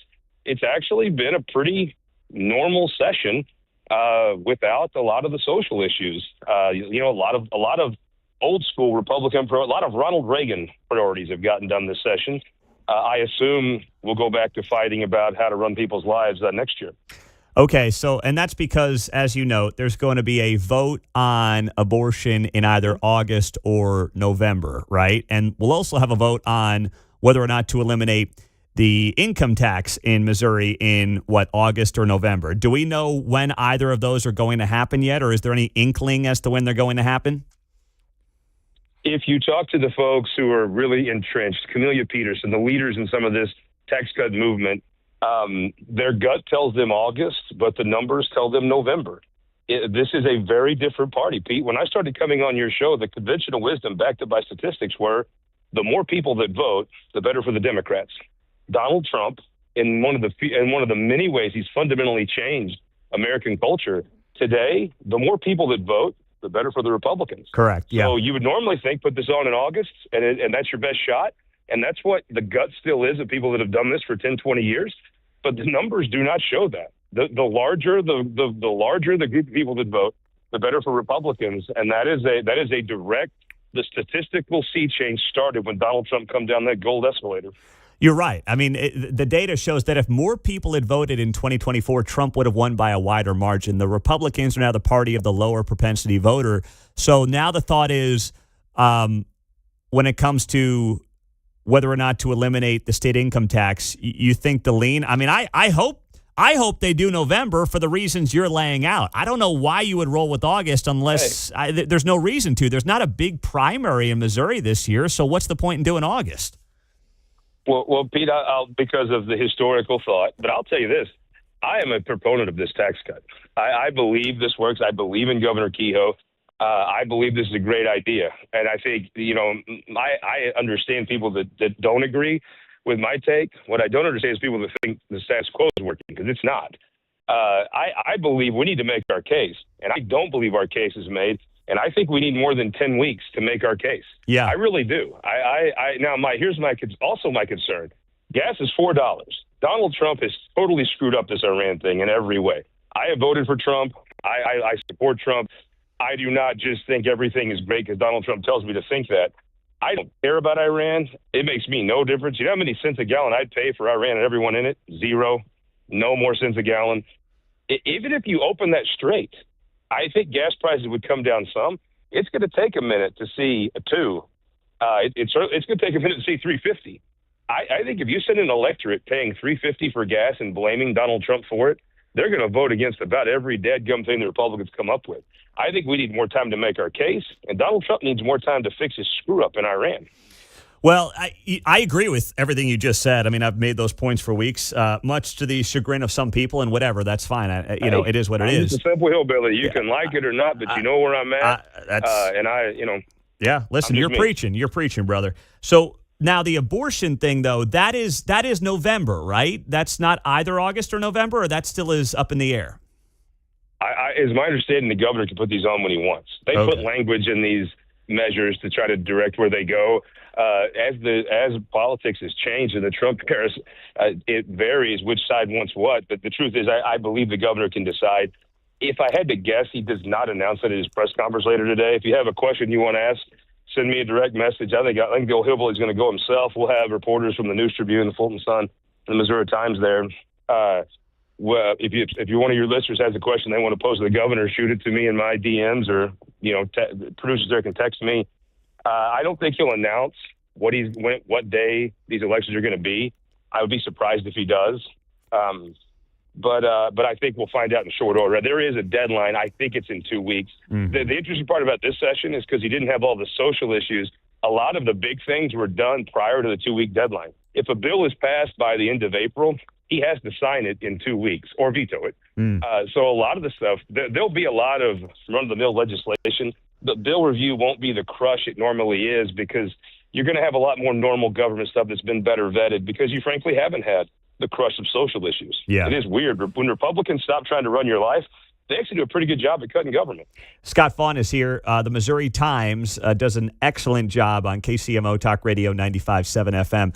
Okay, so now you look at where the state is trending and some of the things that are going to be happening in the months to come. I mean, is there anything as we put a bow on this session that we haven't talked about yet that you think is going to be defining this year? Like Kansas City's still thinking about the congressional districts, and is this done? Is it not done? Are these districts all officially drawn? Where is all that going? It's done. I think you're even going to see Congressman Cleaver has been pretty savvy in putting his faith in the courts to force this vote to a map and have his old district. I think if you're going to see Congressman Cleaver here in Jeff City, which is it's funny, Pete. This district now comes from where I'm talking to where you're talking. That's over. I'm going to give you like a in the weeds thing a little bit here. There is an issue that is going to matter. It's the firefighters. You know, we all know where we were on 9/11, and every Republican knows where they are when they're running. They want the firefighter support. Firefighters were the key cog in Mike Keogh's career. The most influential group in Mike Keogh's career was the firefighters. They were for him in his first Senate race when no other group was for him. They have been for him steadfastly. Every stop on that bus tour had those yellow shirts. The firefighters were stuck by the Republicans this year. They had a bill that was forcing big city mayors, the big liberal mayors, to have to actually negotiate with their firefighters or go to arbitration. It puts them on a level playing field with huge liberals. The liberals reached down and recruited a bunch of help from the Republicans in the Missouri General Assembly.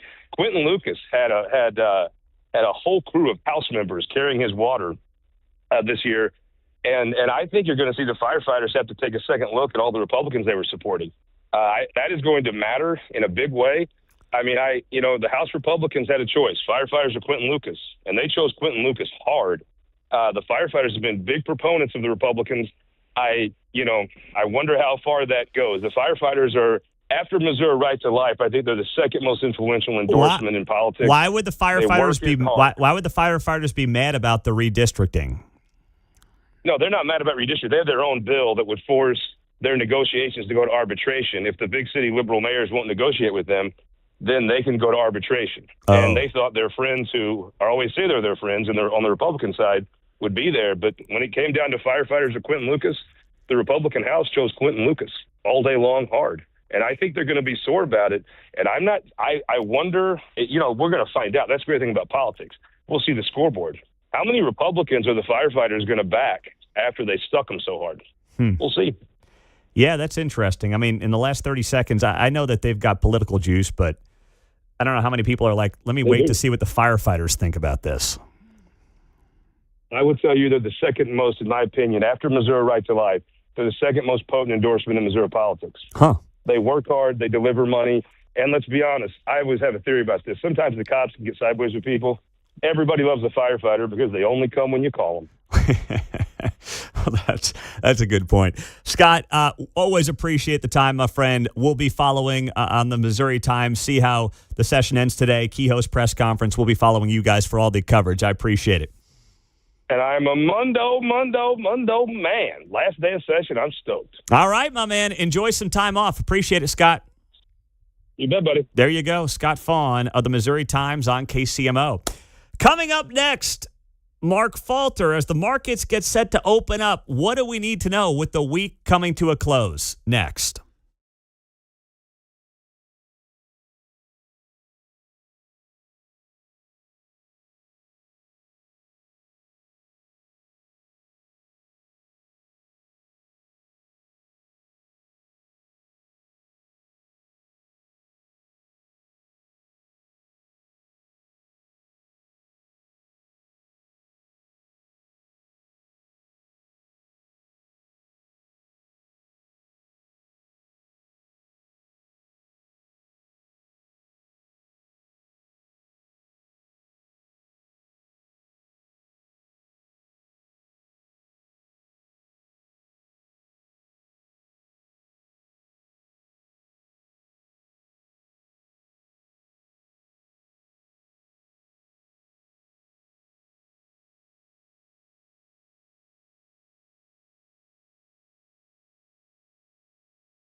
from Leawood to Liberty. You're listening to Mundo in the Morning on 95.7 FM, KCMO Talk Radio.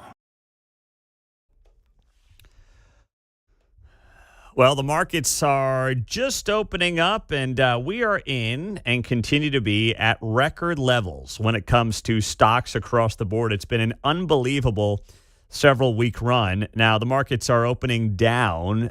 Tech trades appearing to cool things off. Also, you have yield issues in the bond market right now. So it's been a rough start to open it up on a Friday. NASDAQ's off 500 points. Same with the Dow. S&P is off 90 points. So they're all off 1% to 2% in the early trading minutes. Mark Falter is here. Retirement Income Hours, Saturday mornings at 7 and 9, Sundays at 9 o'clock as well. Mid-American Wealth Advisory Group here in Kansas City. Mark, it has been a wild few weeks, my friend. Yes, it has. What the heck is going on as you see it right now in the markets? Oh, it's markets, believe it or not, up 10% year to date.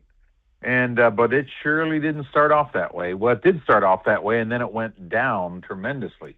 I thought we were going to have a very bad negative year, and then it's come back. But I still don't think we're out of the woods yet. There's a lot of variables coming into play here on this, from tariffs, interest rates, inflation.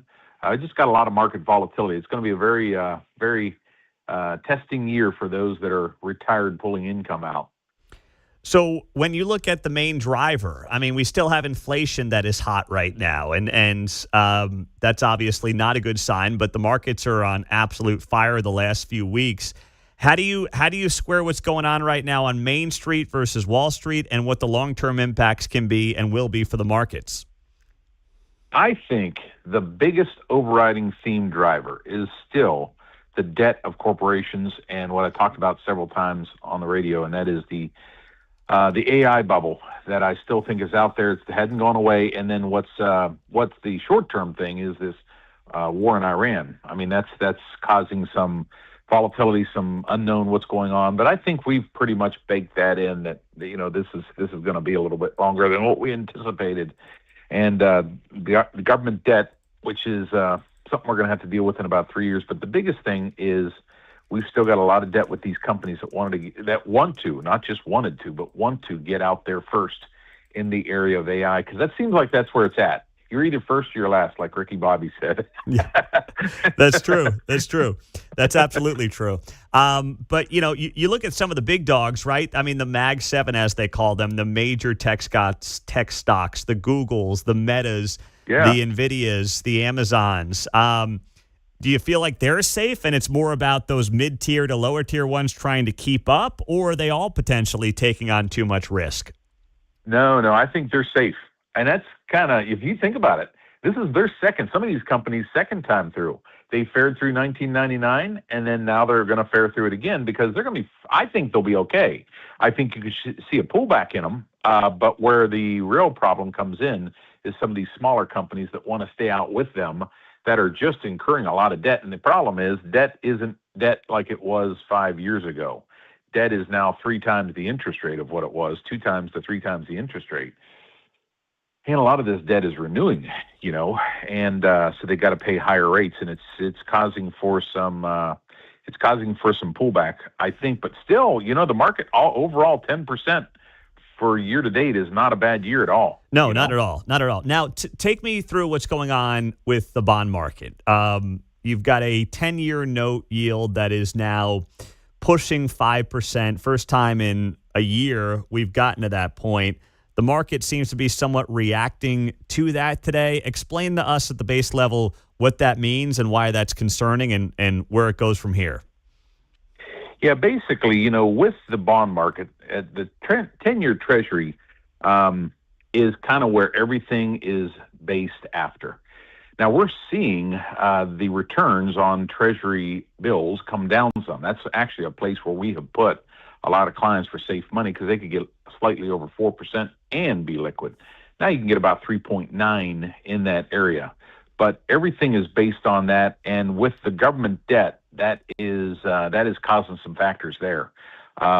Overall, the bond market, as I said, I still think is pretty the beautiful thing about the bond market and the market that is pays fixed income like that, even though things may come down as far as pricing is concerned, overall, the income stays the same. If you get a good company and you watch the credit rating of it, the income stays the same, even if, in other words, if you buy a bond, say you buy it for $900, the par value is $1,000, you're getting 5%. You're going to get $50 a year, whether the price of the bond goes down to $700, it goes back up to $11. And that's the real benefit of the bond market. It's the pricing that we're seeing go all over the board. At the end of the day, I don't worry about that too awful much, because at the end of maturity, you're going to get par back on them. We do a lot of work with bonds and bond type instruments. Got it. Okay. So now, Mark Falter, when you look at what's to come here, I know this is something that, we had touched on briefly when we spoke the other day, and that is retirees potentially seeing a big chunk of their raises from Social Security disappear into Medicare costs going up. So how does that impact the broader landscape, and what does that mean for the future of both of these programs, Social Security and Medicare? Yeah, it's interesting. There's an old saying: "The bold print giveth, and the fine print taketh away." And that's what retirees are feeling right now. I mean, they're going to get a raise on Social Security this year. What do they say? 2.8% COLA increase in 2026. But then Medicare Part B is going up. Now there is a item called IRMA limits. IRMA. Basically, the higher the income you had, how does that work? 2 years prior, that is what you're going to pay for Medicare. None of this really matters until you hit 65 or go on to Medicare. But when you go to that point, then you got to pay for Medicare, and then you usually should go out and get a Medicare sub policy. But the higher your income goes, the more you'll pay. So bottom line, they're not going to see a real benefit to the bottom line, because the price of healthcare is going to go up. So they're going to get more on Social Security. They're going to have to give it up on Medicare, and it's going to be a wash. So it's kind of really frustrating for retirees, because they're like, one of the biggest concerns, if arguably not the biggest concern on retirees' minds right now, is not the stock market, believe it or not. It's taxes and costs like this, because they're just tired of it. They feel like they've paid their entire life. Now they got to go out and pay again. And that's one of the reasons why I tell every retiree that it's really good to have a tax review done by your advisor. Where this comes into play, Pete, is when they go in and say, "I want to pull $100,000 out of my IRA." Well, do that. And then in 2 years, and then you'll see your health insurance, your Medicare premiums go up. So you really gotta look at this. But that's what's happening. And I think ultimately, lots of people question, is Social Security going to be there? I think it will be there. I think what we'll see now, you can't count on this, but I just looking at other countries and what they've done with programs similar to Social Security, I think there's going to be a means testing come, meaning that if you've got a certain amount of assets, just like Medicaid does means testing. Until you get it below a certain limit, you can't get Medicaid. I think they're going to look at the total assets that a retiree has, and when they go over a certain amount, they're going to get less Social Security. I think that's how you're going to see cuts in Social Security come in the future.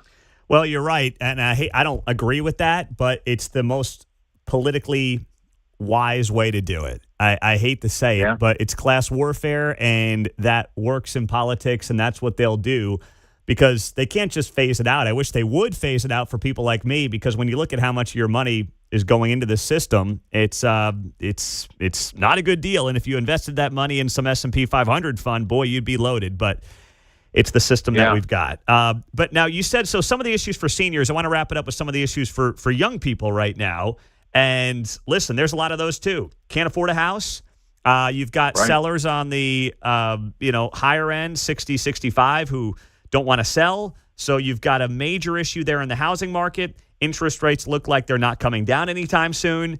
What are some of the issues that you see for, let's say, the under 45 crowd, and how they should be viewing this right now? I would say, generally speaking, it is tight. It is tight for that young group. See, what is a benefit for seniors is a tight thing for younger people. It's like two sides of a coin, like a double-edged sword. And for instance, interest rates high. Great for retirees. They can go get 3.9, 3.7, 3.5 on a CD. Bad for a 30-year-old, because they're going to be looking at 5.5%, 6%, 7% on a house. So it's a two-sided thing. So that's making things tighter for the younger people. My overall blanket statement is if you've ever thought about getting into Dave Ramsey's class, reading his book, or any of that stuff, now would be a very great time because you've got less room for forgiveness, and there's never been a more important time to budget because it really does come down to one thing. So watch where you're spending your money. Don't spend too much, and for gosh sakes, don't use credit cards if at all possible. That's well said. Good work there, Mark Falter. We appreciate you as always. We'll be listening tomorrow morning at 7 and 9, Sundays at 9. Mid-American Wealth Advisory Group, of course, the show, the Retirement Income Hour. Thanks so much, Mark. All right, man. Appreciate it. Thanks. Have a great weekend. Mark Falter on KCMO Talk Radio. All right, coming up, we'll get to Buy, Sell, Hold here on 95.7 FM. Alvin Brooks is our Feature Friday guest as well. Well, listen, we just talked about, state of the market, state of the economy. Here's the deal, though. If you are looking for that remodeling job, and I know that there are many people around Kansas City who have just been like, you know what? Now's the time to finally, kids are out of school. Let's get some prices on the kitchen, the bathroom, the basement, the full remodel, whatever it might be. CMP Construction is your family-owned Kansas City company and first stop and only shop with Chris and Teresa for whatever your project is in your home. Here's the great part. And I don't know about you, but we've all been through these headaches before. You're not going to get some middle person sales guy working on commission, showing up and telling you how, hey, sign up today and we'll get 15% off. No, you're not dealing with any of that, okay? It's a small local Kansas City team that's been in business for decades that will treat your home the way they would treat their own.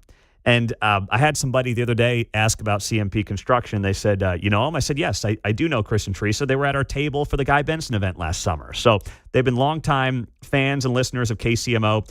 We love having them now as a part of the show as well. So when you're ready to talk about your home project, CMP Construction will work with your schedule, get you your free quote, and walk you through the process so you know exactly what to expect before anything starts. And that family-first approach is why Kansas City continues to come back. Find them online, see their work right now at cmpremodel.com. That's cmpremodel.com. You can see the little button there, request an estimate, top right part of the homepage. CMP Construction. Reach out, start the conversation today.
from Gladstone to Gardner. You're listening to Mundo in the Morning on 95.7 FM, KCMO Talk Radio. 8:50, good morning. Happy Friday.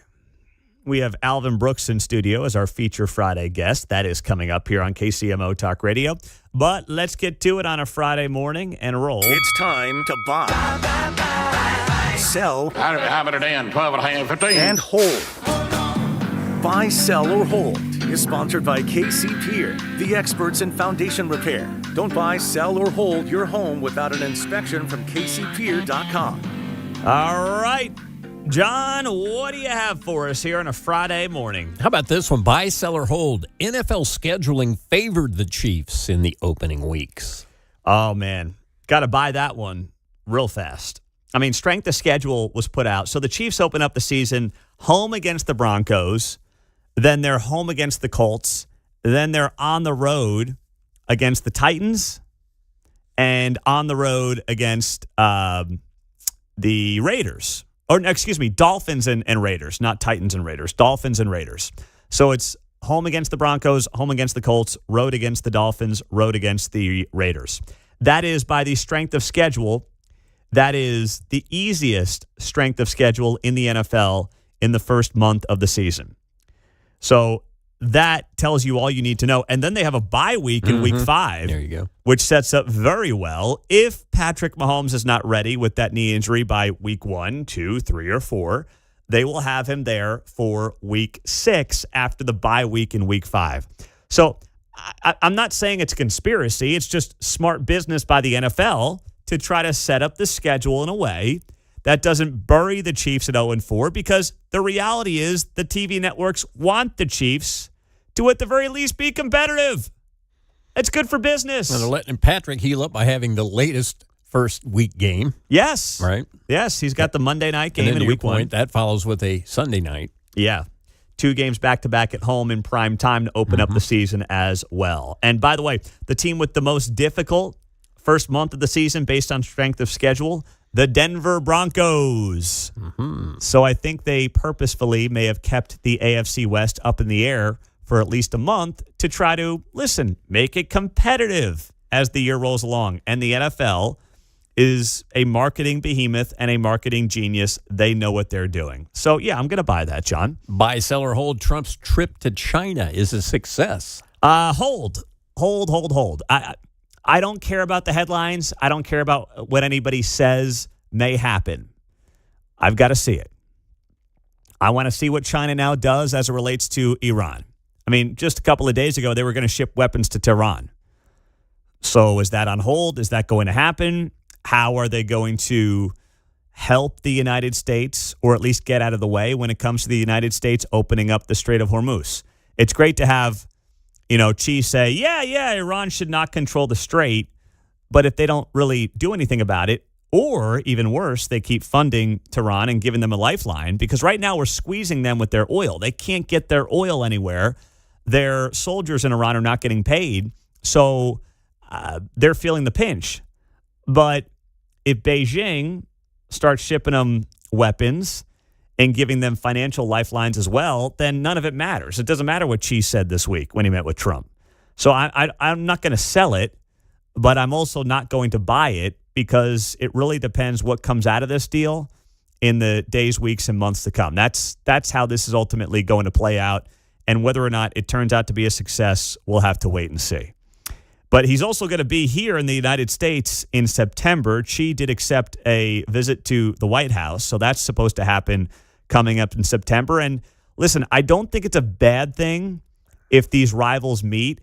I don't really have any interest in being chummy with China either. Well, good thing the Chinese restaurants outnumber our top 5 fast food franchises collectively. I'm not even sure if I buy that, but, whatever. Well, yeah. How do you not prove it, right? Exactly. Oh, man. How do you prove how many hole-in-the-wall Chinese places we've got around this country? And I love Chinese food, man. They got one down there in Emporia. Yeah, exactly right. All right. What's last in the buy, sell, hold? Let's go with Royals Cardinals. Buy, sell, or hold. Mark's Royals parlay for tonight's game. All right. Speaking of rivalries, what do you got? Oh, man, this is going to be a good one, I think, because I have Bobby Witt Jr. getting a hit Michael Garcia getting a hit, Kyle Isbell getting a hit, and Michael Wacha getting 4 strikeouts or more. Now, here's the thing. Bobby Witt and Michael Garcia have been hot lately, so I have them getting the hits. Kyle Isbell, 2 hits in his last 2 games, plus he's 3 for 4 off tonight's starter all time. Ooh, that's good. All right. What's the bet on this? $10 to win 35 back. And you said that FanDuel is doing a profit boost on this game? Yes, it's rivalry weekend, so you can get a 50% profit boost in Kansas or Missouri on this game. Thank you very much to our friends over at FanDuel. Yep. They want to, fill up that gas tank. All right. You know what, Mark? I'm buying this. Let's go. Let's go. That'll be half a gas tank for me. Yeah. Let's do $35. it. Let's do it, baby. Hey, FanDuel's helping out with that profit boost. I'm all in, man. That's fantastic. So Bobby Witt Jr. to get a hit, Michael Garcia to get a hit, Kyle Isbell to get a hit, Michael Wacha 4 strikeouts. Wisely, you did not have the Royals winning the game in this parlay. I had it in and I took it out. I was like, I can't do it. No, no. You get swept in Chicago by the White Sox. No. We're trying to make people money here, Mark, all right? We're not trying to have them end up being suckers. You don't want any part of that. All right, good job there. Very nice job. I like that. I'll buy it. Just got a text from our good friend Roger Marshall, Kansas U.S. Center. He says, brutal schedule for the Chiefs after finishing under 500. Who says the NFL keeps trying to help the Chiefs? So he's not buying it. He's not buying it. Thornton will be back in number 2, though, so he should be happy about that. That's his guy, Tyquan Thornton. Yep. But here's what I'll say. The Chiefs don't have an easy schedule, but because, they're playing a lot of NFC West teams. NFC West is just really good. And that's just because every year you rotate which division you play top to bottom in the NFL from the other conference. They drew the NFC West. So I don't think that's really any conspiracy against the Chiefs or for the Chiefs. That's just where I'm at. Alvin Brooks is going to join us in studio as our Feature Friday guest next.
We are happy on a Friday morning for our Feature Friday segment. We sit down with a long-form interview. It is Alvin Brooks. Needs no introduction. Kansas City longtime activist. Obviously a history that goes back decades in this town. And Alvin, you just celebrated your 94th birthday. How does that feel? Well, it feels like I'm 94.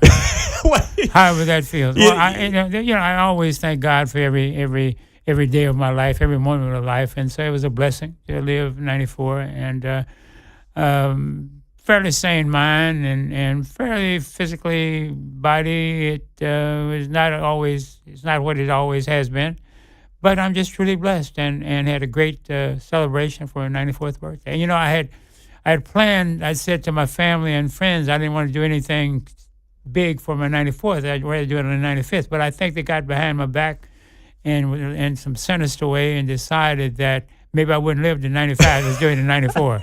Hey, I think once you get to 90, every year should be celebrated like it's a new decade. Yes. What is the thing about 94 that you feel or think that you didn't think you would feel or think had you made it to 94?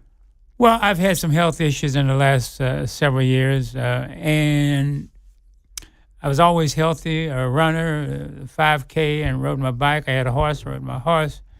And then in the last couple of years, interesting enough, my horse died, not because of my condition, though. He's just old, Apache. He was old.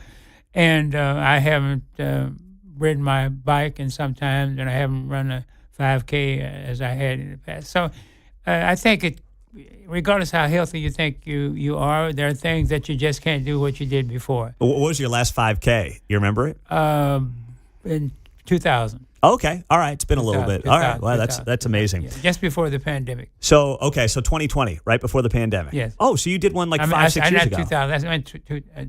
So you were doing 20. One in your late 80s. Oh, yes. Oh my goodness. That's amazing. Yes. So I want to just look back on, obviously, your tenure here in Kansas City from a political standpoint. You were a cop. You started off, back in the 50s as a cop. You were on the Board of Police Commissioners as recently as, 15 years ago or so.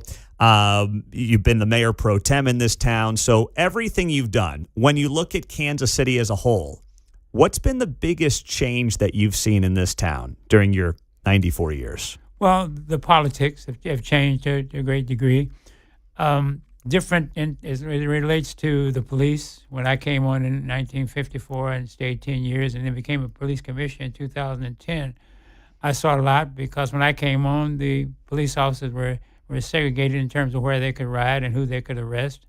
And also, I've seen changes in terms of the structure. More police officers. We had a black police chief, Darrell Forte, who is now the Jackson County Sheriff, and their promotions. And one of the reasons I left because I was on the sergeant list for 3 times and number 11 and 1 and never was able to get a promotion, so I decided to leave.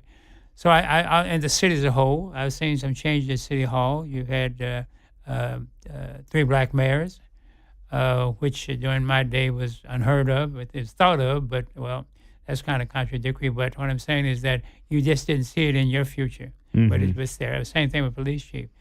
I think being a nonpartisan group of 13 persons has developed into some of the things that have occurred that we didn't think would be occurring physically in terms of physical things like the airport and all those kind of things. So I think, and then race relations are much better in the last few years and not what they should be and what they ought to be and what they can be. But I think that many people are conscious of that and trying to do something about it. Yeah, and when you look at just the lay of the land in Kansas City, you've seen a lot of growth north of the river, which, that was also something that no one would have thought would have happened, 25, 30, 45 years ago. There's been a lot of growth up there, less growth south of the river. What do you think about when you see the growth of Kansas City growing out as a city and as a metro and what that ties into and how the city's handling that? Well, I think that, the city, Kansas City is in 4 counties, a little part of Cass County, but Jackson, Platte, and Clay, north of the river. As you say, it is booming, it's growing, and the population is shifting. Mm-hmm. And I think that's good for the city. What I have some concerns about, though, sometimes people north of the river, and I've been there and spoken at churches and events, and people say, well, I never go down over there. as though over there is a different city altogether, when over there is north of the river, south of the river is Kansas City, Missouri. But I think it's a mentality sometimes that it occurs, and I don't think that's good for the city. We're all, it's close to 500,000 people, 318 square miles, and that's all of us. Mm-hmm. We kind of sort of like people when they say about America, we all Americans, and land of the free, the home of the brave, and all those kind of things. And sometimes I think our politics and our status in life cause us to act differently than what I think the Creator would have us, and even those who have come before us would have us to believe. And that's I don't think that's good for the city or good for the nation. Alvin Brooks is joining us on KCMO. What made you want to become a cop in the 1950s? I've been asked that a number of times, and because the way I was treated as a black boy growing up in Kansas City by police, I never thought that I would end up being a police officer. From the time I was about 9 years old until even when I was in my teens, as a black youth and a male youth in Kansas City, we went through an awful lot. Of course, the city was segregated. The schools were before Brown v. Board of Education, May 17, 1954. And so you get certain, even at Swope Park, it's so interesting that there was only one place that we could have at Swope Park. We called it Watermelon Hill, just across Shelter House number 5, right across from the zoo. And we couldn't rent the horses, you couldn't rent bicycles, you couldn't go in the boat ride in the lagoon. And there was a suit filed, a public accommodation suit filed, and I was on the police department at the time, and as a recruit in school, and they assigned me out there for Saturdays and Sundays, and I was standing on Mondays through Friday. I had to go to recruit school, and at that time, again, I was only allowed to ride part of Swope Park. Because I took advantage of it. I had a police car, I had a badge and a gun, and I knew right and wrong, and so I rode around the park. But I think so. We've seen some changes, some positive changes in Kansas City. But police officers, when I asked that, I wonder, sometimes I wonder, why in the heck did I go in the police department based on the experience? And maybe unconsciously, I said, maybe I can do things and make things a little better. And I really tried while I was in the police department. And my various kind of accommodations that I got, letters of accommodation, and as well as how I carried myself within the police department. Although the racism was there, I would not buy into that. I stood my ground and let people know where I stood on that, so people knew what to say and what to do in my presence. And as I look back over time, I'm glad I went that way. Was there a moment early in your policing career where you felt like you either weren't going to make it or it wasn't going to be a good fit for you? Or was there that moment maybe where the light bulb went off and you said, I'm doing this for the right reasons, I have to keep doing this? There were a couple of incidents on the police department. I was able to get a fellow out of prison who had been wrongly convicted back at that time. And when you were a cop? Yeah, while I was a cop. And rather than I did get a letter from the Board of Police Commissioners congratulating me, but never from the chief or never from my colleague. In fact, I was almost ostracized because I had gotten someone out who was wrongly convicted. Another incident where a police officer was killed and I was chasing the shooter, and I had a chance to, I was chasing him, and of course he got out of his car and I could see him and everything. I had my spotlight on him. 2 other officers came up and emptied their 6 shooters. Didn't have a semi-automatic at the time. And then I had my spotlight. I had the shotgun, and they were hollering, "Shoot the bastard! Shoot the bastard!" And I didn't shoot him. And the major in charge of the investigations at that time told me that, and this was the 5th of May, 1955. My probationary period did not end until June 1 in 1955. And he called me all kind of names in the presence of another dozen plus officers that I was no good, and this was my last night on the job, and because you should have shot him. Well, it's interesting though. I lasted longer than the major, and although he went to the job, chief of police, and another out in Colorado. But I think that rather than people to say, and the black officers surrounded me, not physically, but in terms of the older black officers, said you did the right thing, and the black community saw me as a hero. I don't know why the white community in general saw me, but the police officers never saw it that way. Some of them did walk up to me. Because of that specific case? Yeah, that specific case. And then another time when I was on the police department, there was a strong-arm robbery at 12th and Main. I was in the cadet. At that time, the police academy was on the 4th floor of the police building. And there was a strong-arm robbery at 12th and Main. A Caucasian woman was robbed of a purse and everything. And I was in the cadet class, and I was one of 29 in my cadet class. I was the only black cadet. And they wanted me to go in the lineup because they had a suspect in there, plus a couple of other persons that show up. And they later identified me as one and I was in class. At that particular time, it's kind of interesting. I would not, because of my experience going downtown, the only place that black people could eat downtown at that time was at Kresge's, standing up. You couldn't eat in any of the public places downtown. I'm a cop. My 28 white friends could go any place they wanted to downtown, wherever money would take them. So I brought my lunch every day. And then during that hour that we had for lunch, I'd walk around City Hall, the courthouse, the police department, this kind of thing. But this particular day, I was eating lunch with my sergeant, Bill Kennedy, who was running the academy. So then when the detective, when I was identified in lineup, the detective said, "What were you doing the lunch hour?" I said, "I was upstairs eating lunch with Sergeant Kennedy." So he said, "Sit here a minute in the interrogation room." And he came back and he took me in. And as soon as I walked in, the woman said, "That's the Negro male that knocked me down. That's him." And I often thought about that. When I was sworn in as the police commissioner, I told that story. Because at that particular time, if a white woman said a black man did something in America, in most cases, you were guilty unless you had a real good alibi. It just so happened that Sergeant Bill Kennedy could say without any doubt that I was sitting with him eating lunch at the time this occurred. And so when it happened, and then she apologized, I wasn't ready to hear any apology. You'd already accused me of what happened. And so my class was still in. I go upstairs. It was on the second floor, and our second floor was the short room, detective division, and the fourth floor was where we had class. And I went into the restroom. I looked in the mirror, and I started crying. I said, "God, if I had not been across the hall, because the restroom was right across the hall from the cadet where we were in class, I'd be upstairs on the 8th floor in jail." And then the class was letting out, so I went on. They said, "Al Brooks, where have you been? Where have you been?" I didn't say anything. As soon as I walked past the sergeant, he said, "Al, I know what you're going through." And I never said this to him, but I said in my mind, "No, Sergeant, you don't know what I'm going through." So those are the kind of things that occurred to me that and you asked me why I wanted to play. I really don't know. People ask me that all the time, but I was a good cop.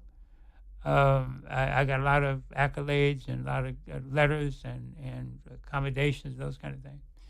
So, and I enjoyed it, but I would have stayed if I could have gotten a promotion. But as I look back, it just wasn't meant for me. Yeah. So, and I'm able to sit here and talk with you on this Friday morning. Yeah. And have fun at it. And is celebrating 94 years. Yes. Alvin Brooks on KCMO. We're going to take a quick break, continue the conversation with him next on 95.7 FM.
The fun's not done after Mundo in the Morning. Hey, it's Kevin Keatsman. Join me for Uncanceled at 10 o'clock right here on KCMO Talk Radio. We have Kansas City's own Alvin Brooks here in studio. Of course, longtime activist, Board of Police Commissioner, Mayor Pro Tem. I mean, he's done it all, been around this town, obviously, forever, and is an institution here in Kansas City as our Feature Friday guest. Alvin, in the last couple of minutes, is there something that you would hope and wish for Kansas City that it can improve on, do better at, be more influential in? What do you want to see in this town in the years to come? Well, of course, we'll have the Cup here in just a few days, and of course, everybody's preparing for that, and they've estimated 600,000 people. We don't know what the exact number will be, but I would hope that after that we would begin to look at ourselves. I'm concerned about what's happening east of Troost, which is a majority African-American community and disadvantaged community all the way to 435 on the east. And I think enough attention has been given to that by the people at City Hall and by the federal government as well as the state government and the county. I think that there has to be a conglomerate there of all those making sure that happens. During the time I was on the police department and grew up in the segregated part, that east of Truth was the culture mecca for the African-American community, and all that's been dispersed because of the so-called desegregation. But I think it needs to be, it's 18th and Vine, and it be open here with the new pedestrian walk, and it'll be open in a few weeks. But I think a lot of attention needs to be given. The development is east of Truth, and the money is east of Truth, and bringing and housing and those kind of things east of Truth. What does that look like? What do you want to see City Hall do on that front, where you balance what makes sense from the private sector with also the public sector being involved in some capacity? There has to be a collaboration between the public and the private sector, and that's occurring. The new housing there is taking place at 18th and Woodland. The old attic school, which I taught at years ago, has been renovated to event space and offices, and the Vine Street. But there's still some things that majority of the businesses during my day when I was on the police department and growing up were owned by black owners. And that disappeared with desegregation, which didn't benefit the African American community as much as people thought it would. And I think so I'm hopeful that we, the administration is yet to come, both at the county level, at the state level, and the city level. Of course, when you've got outstate people in the legislature that don't see St. Louis and Kansas City as being as important as other parts, and that bothers me also. Again, there's one Missouri. Mm-hmm. And I guess I pronounced that right, Missouri. And regardless of your race, your ethnicity, your gender, your politics, we ought to act like we are one. I always relate to what Scripture says, both in the Torah as well as the Bible, that in the beginning God created heaven and earth and everything therein, the creatures that crawl, the fish of the sea, the fowl, and then made humankind in the likeness, image of the Creator. Now, regardless of your faith, that's something to think about. And if we made it in the likeness, image of the Creator, then sometimes along the way, as people of faith, we ought to act like it. And we're not acting like it in America. We're not like it in Kansas City. And I think that maybe the faith community, regardless of which one it is, ought to be saying that we're better than what we have been demonstrating. And I'm hopeful that in the future that will occur. And beginning maybe in Kansas City ought to be a model. So what you said something I've really never heard anybody say, desegregation wasn't, I mean, no one wants to go back to that. So you said it wasn't as beneficial as, is that because there was this idea it would create a utopia or something like that? What do you, I'm just curious what you mean by that. What happened, and let me set the record straight. I'm not saying that we still ought to be segregated. I'm saying that the segregation was false in terms of what it promised. I got you. That you didn't have black businesses.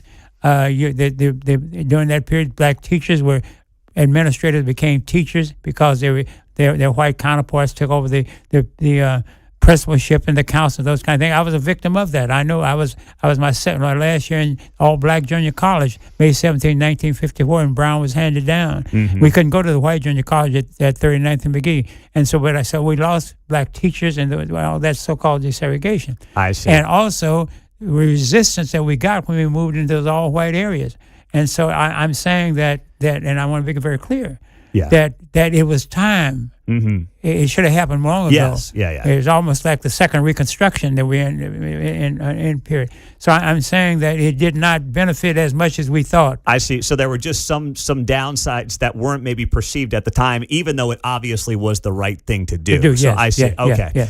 Well, I've got about a minute left. So, Alvin, you are the father of 6. You have 5 daughters. You're a girl dad. I've got 3 young girls. Well, you got time to catch up. Yeah, I have a lot. Well, I don't know. My better half tells me it's over. Oh, okay. So. Well, okay. All right. If you want me to talk to her, just tell her to give me a call. I'll get her on the horn. Give me what's some, your daughter's age 73 to 50. Mine are 2 to 7. Give me some girl dad advice in the last 30 seconds. I wish or so. I had it. Listen, it's great. We take, as I mentioned when we were off there, we take a father daughters junkets for the last 8 years, and this 9th year we're going to Memphis. We go all over the country, but to hear them talk and argue and sibling rivalry at age 50 and 73 is unbelievable. And I just sit when in the van or on the plane or on the train and just listen and tell who's lying about this and lying. Daddy, it didn't happen that way. So and so. It's the most beautiful thing. But we're a close knit family. Yeah. We have about 80 descendants of my late wife and mine, and they're still producing.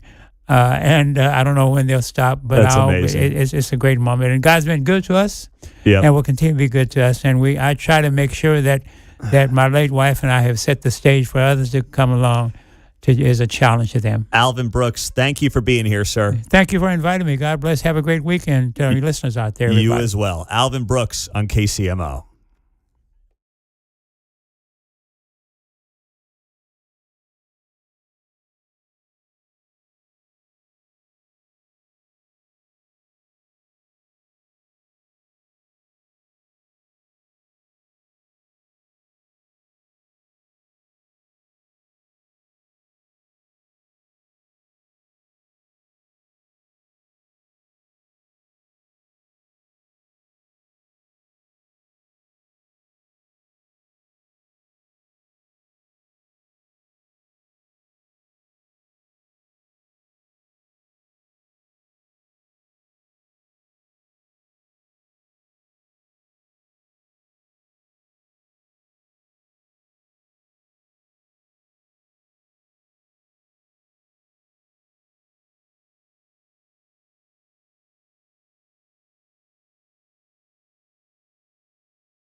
Vince Colonnese here. Join me for your lunch hour from 11 to 2 on 95.7 FM, KCMO Talk Radio.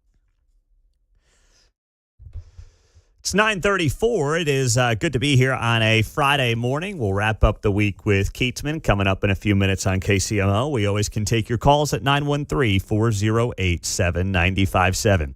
Speaking of calls, we always roll out our caller of the day at this time every morning on KCMO. And it ties to this story that we had fun with in the 7 o'clock hour. The Kansas Department of Transportation announced that in the first year of these 69 express lanes being open, they made $42,000. Now, you might say that sounds like a lot of money. It's not. It was used by about 2% of riders. It made about 40 grand. And the project was $572 million for these express lanes from 103rd Street to 151st Street in Overland Park. $500 million. So if you extrapolate that $43,000 and try to figure out, well, how soon can we make back the $572 million we spent on this? It would take you 1,108 years to make back that money. I kid you not. Now, if you're saying to yourself, well, what about the Overland Park portion? That was $30 million, which still means at about $43,000 a year, it would take you 62 years to get back your money on what Overland Park alone spent on this 69 expressway project. Suddenly, stadiums don't look so bad as investments, do they?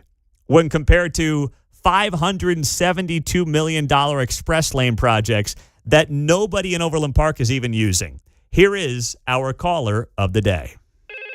Hello? It's the Mundo in the Morning caller of the day on 95.7 FM KCMO Talk Radio. Scott is in Lewisburg. He's a Lewisburg legend. Scott, what do you got for me on the 69 highway project?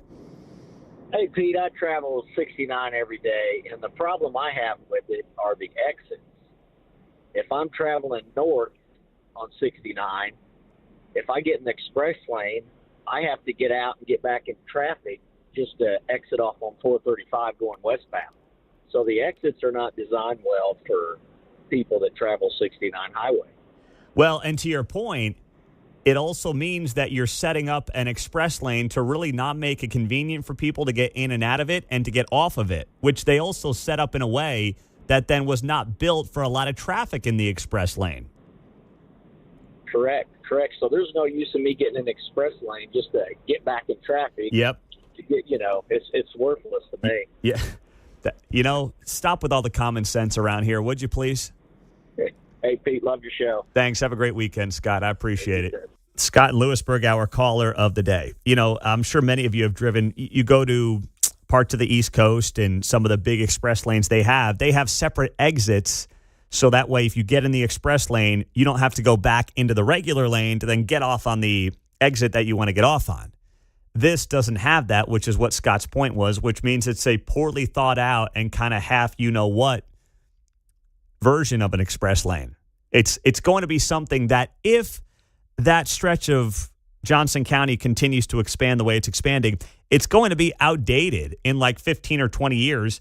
Meantime, it's still not going to be close to making the money that it needs to make to pay itself back.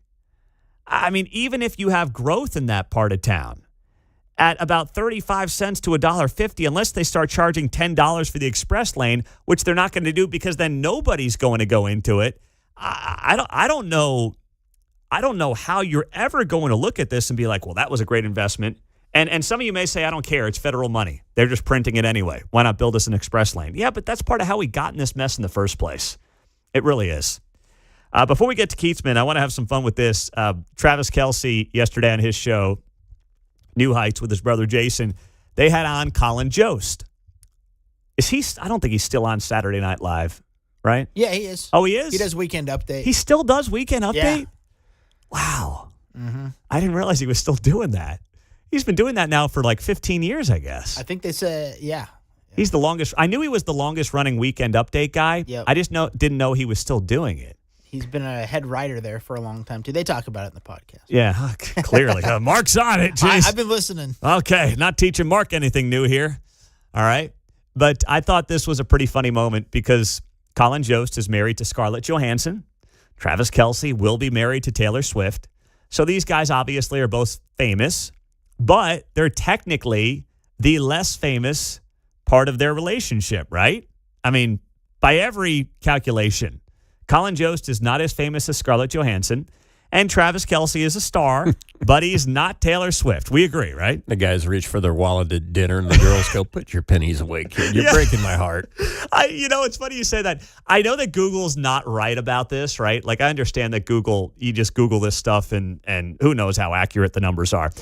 But I looked it up. It says Scarlett Johansson is worth $150 million, and Colin Jost has a net worth of like 10 to 20 million. Now, they're married, so they have their money hopefully together. But the point is, yes, Scarlett's worth a lot more, and Taylor's worth much more than Travis, who's made like $20 million a year for the last 5 years. There are times when we go out and we've pre-agreed with the missus that she's paying, or it's going to go on her card, right? But they'll always hand it to me, and I'm always doing the embarrassed, slide it over.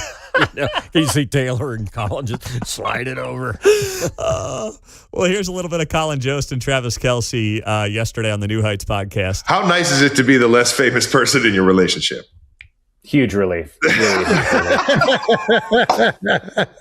It's really funny because I feel like I think I'm probably almost approached more because she's less approachable. So, you know what I mean? Like, it's like, I feel like because I'm on TV, I have like a lesser, people are just like, I'm in their living room. So they're just like, "Hey, what's up, man? How's it going?" She's actually almost like so famous that they don't believe it a lot of times too. Like we've been traveling and we've been standing at the passport check and the person's looking at her passport and he'll be like, "Has anyone ever told you look like Scarlett Johansson?" Genuinely asking and not real, even though he's looking at her name, because he's like, it would be weirder if it was her, and just give it back to her and not think it's a really kind of awesome. That's amazing. Shout out to the plus ones out there. The other thing I've noticed too is that if we're ever ordering food, the order is not going to be right. Because if we go buy a sandwich or something, she'll order and the person will recognize her and then doesn't write down nothing about the sandwich. Just completely distracted. All the ingredients are wrong. Sandwich and nothing is. What did she say again? Yeah, it's really funny. It's like bread and just like a pickle. That's pretty good. You suddenly realize that you are taking Scarlett Johansson's sandwich order and you're like, I have no idea what she just ordered. I kind of can't believe I'm making Scarlett Johansson's sandwich, so I am totally screwing this up without realizing I'm screwing this up. That's pretty good, John. I got a kick out of that. And we could consider the opposite, where they pile on the extra stuff and it becomes inedible. It's whoa, too much salt and pepper, garlic and vinegar. Oh, that's great. I thought that was a very, even though it's not a relatable moment at all, like, let's be honest, no one can relate to that. It was funny to hear those two guys talk about the fact that their wives/fiancés are far more famous and in many respects far more popular and recognizable as well than they are. And I also could see that. And I just think dudes are largely more approachable in general. So if the female is more famous, then the guy's always going to be more approachable. And I could see a dude walking up to Colin Jost and just saying, "Hey, Colin, what's up, bro? How you doing?" Whereas, are you going to walk up to a movie star or the biggest pop star on the planet? Or are you going to walk up to kind of a meathead football player or the goofball on Weekend Update every Saturday? Hey, Spencer ran interference for Heidi back in the hills, so, you know. Yes, way to tie it all together there. Nice job. We'll wrap up the week with Keatsman. He's uncanceled. His show's coming up at 10, and we'll close a Friday out with him next on KCMO. All right, as you are getting set for the weekend, hey, maybe you've got a graduation party coming up in the next couple of weeks. Whatever catering needs you have, wedding, corporate lunches, watch parties, let Hy-Vee take care of you. Whatever your needs are for entertaining family and friends, they've got the trays, last-minute grab-and-go options, or Hy-Vee will do it all. Cooking, setup, even take care of the horrible cleanup. Any size, any occasion, any group, Hy-Vee has you covered on the catering front, only at Hy-Vee.com.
from the nation's heartland. You're listening to Mundo in the Morning on 95.7 FM, KCMO Talk Radio. Wrapping up the week with Kevin Kietzman, Uncanceled, is coming up at 10 o'clock here on KCMO Talk Radio. Kev, that Chiefs schedule, my man. How you feeling?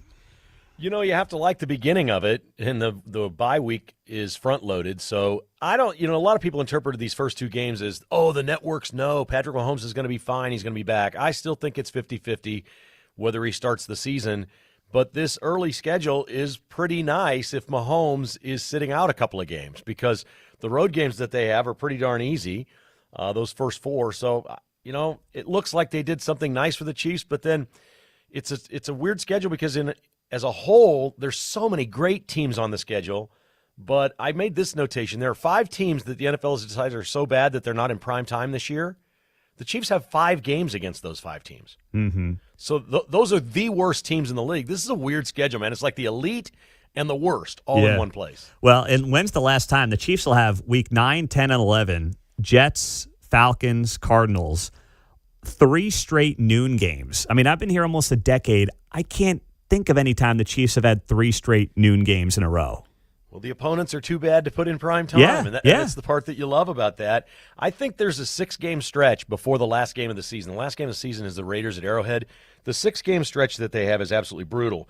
They're at Buffalo, the Rams, the Bengals, and Chargers, and they have the Patriots, who were in the Super Bowl, and the 49ers at Arrowhead. I think those 6 games will determine their season. That is a gauntlet of 6 straight games. Mm-hmm. No doubt. I think you're right, too, because these first 4 games, it's the easiest strength of schedule in the NFL for the first month.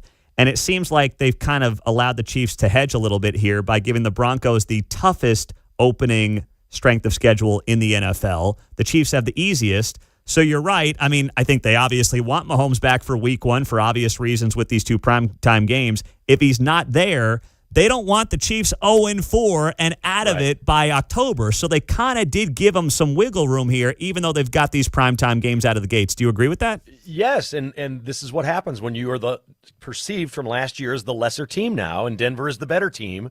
That's what they do to you. That's what this league is supposed to do to you. So the Chiefs do get that. The weird thing for me when this thing came out, Pete, was this is the first time. It's been so long since the Chiefs schedule came out that I didn't look at it and go, there's 13-4.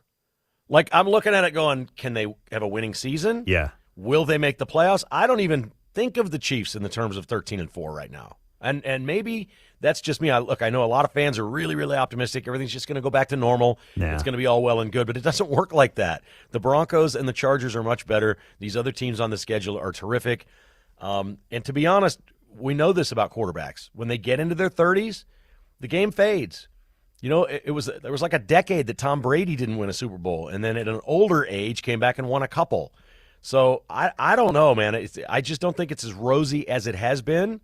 I need to see it on the field. I need a reboot somewhere. I need to watch them play better football and smarter football and win games, and then maybe I'll be rebooted. Well, Mark's convinced that Kenneth Walker is going to run for like 1,000 yards in the opening month of the season. That's Mark's got all his eggs in that basket, and I've got to see that to believe that when it comes to Andy Reid running an offense. If the Chiefs can run the football, and boy, they've done everything this offseason to build a running game. If they can run the football, Mahomes becomes a better quarterback. But I just don't think we should be looking at Patrick Mahomes as the Superman he was his first few years. I mean, he's had injuries now. All of his injuries have been below the waist. Their legs, their knees, their ankles. There's all these things. He's had foot problems. He's going to slow down. It's there. It's real. What is he, 31, 32 this year? Mm-hmm. So that's a thing. I know that doesn't sound very old to anybody in life, but it is old in football. He's been doing this a decade. There's a lot of miles on the odometer. I think they recognize that and say, we got to run the football and create better passing situations for our quarterback. I agree. And how the NFL is just a marketing genius and behemoth with the way that they built this thing up for days. I mean, literally, a spreadsheet is now an event for the NFL, and it is a gift to sports. It's a gift to sports talk radio. We don't have that. I'm not complaining about what we do, but the way that the NFL markets its product is so good for the people that cover it, and it makes it. I mean, it gives them. They've now got a week of content out of this stuff, Kev. Yeah, well, we have Donald Trump, So I'm not. The NFL's great, but what we're doing now, having Donald Trump, is just the greatest. Well, yeah, we got Trump talking about Chinese restaurants while he's over there giving speeches to President Xi. I mean, that was he gave us some gold the last couple of days. He did, and he was posting from Air Force One on his way that he's going to make Venezuela the 51st state. Yeah. I mean, it's just one thing after another. He's nonstop. Have you seen the videos of Elon Musk at that dinner the other night? Was there some goofy video of him taking selfies and stuff like that? Is that what he's posted himself to this classical music? All these big wigs around the world at this social hour and all looking very nice and everything. And he's sitting over at the table. He's a recluse, and he didn't even get up and talk to anybody. A bunch of Chinese dudes come over and want to take pictures with him. And he rolls his eyes and he sticks his tongue out. He's acting like a 2-year-old throwing a fit over there because people want to take pictures with him. And he posted it. It's pretty funny. That's really not his setting. That schmoozing people in a ballroom is not Elon Musk's thing, I don't think. Well, I just think about those guys in general. Let's be honest, they're all a little bit on the spectrum in some way. I mean, that's just how they got to where they're geniuses. I mean, they're not social people by and large. No, and it was all, I saw the CEO of NVIDIA and the CEO of Apple are sitting there on Air Force One with Donald Trump, and he just made a disclosure last month that he bought $10 million worth of stock in those two companies. And then he rolls them out on Air Force One and goes to China. Hey, Trump is open game on that now. If we want to talk about stock trading in the House and everything else, Trump bought NVIDIA and Apple, millions of dollars worth, then puts them on the plane and goes to China with them to get deals for them. Unbelievable. Yeah, well, that's a very good point. I was talking to someone the other day about the markets. It's like, listen, I mean, the last few weeks, a monkey's making money in the stock market right now. Yes. It's like, listen, we're up to $11 trillion in market cap the last 6 weeks. The ride is unbelievable. It's just, it has been a crazy last few weeks on the market side. The question is, have they priced it all in for the war being over? Yeah. Because, we may not get a big bump when the Iran thing ends, which it will. Trump can end that any day, by the way. Yeah. He could just walk away right now and say, well, they can't build a nuke. But I don't know how much they've priced in or whether there's going to be another bump if that thing ends. I agree. I think it's probably priced in, though. I think you're right. We'll see. Well, what do you got coming up here in the final little? We're gonna talk graduation speeches at the start of the show today. Ooh. Graduation, because this is that season. People make the news doing this. Yeah. Every year, people make the news giving these speeches. I had a preschool graduation yesterday, so my middle is now off to kindergarten. It was a big deal in the house yesterday, so we're excited for that. Did you speak? Did I speak? Yeah. No. They sang songs. The girls sang, and the boys. They all sang songs up there on stage. It was nice. That's really good. Well, I'm going to start with Eric Church, who's one of my favorites. I don't know if anybody's seen his graduation speech at the University of North Carolina, but it was unlike anything I've ever seen. He had his guitar, but it was also really a speech. And some crazy liberals are going to say stupid things over the next few weeks. It's going to be great. Wow. Yes, you're right. You're right. No, I love Eric Church. I have not seen it, so I will be locked and loaded coming up here in a few minutes. I appreciate it, Kev. Have a good weekend, buddy. All right. Kevin Keatsman Uncanceled is next.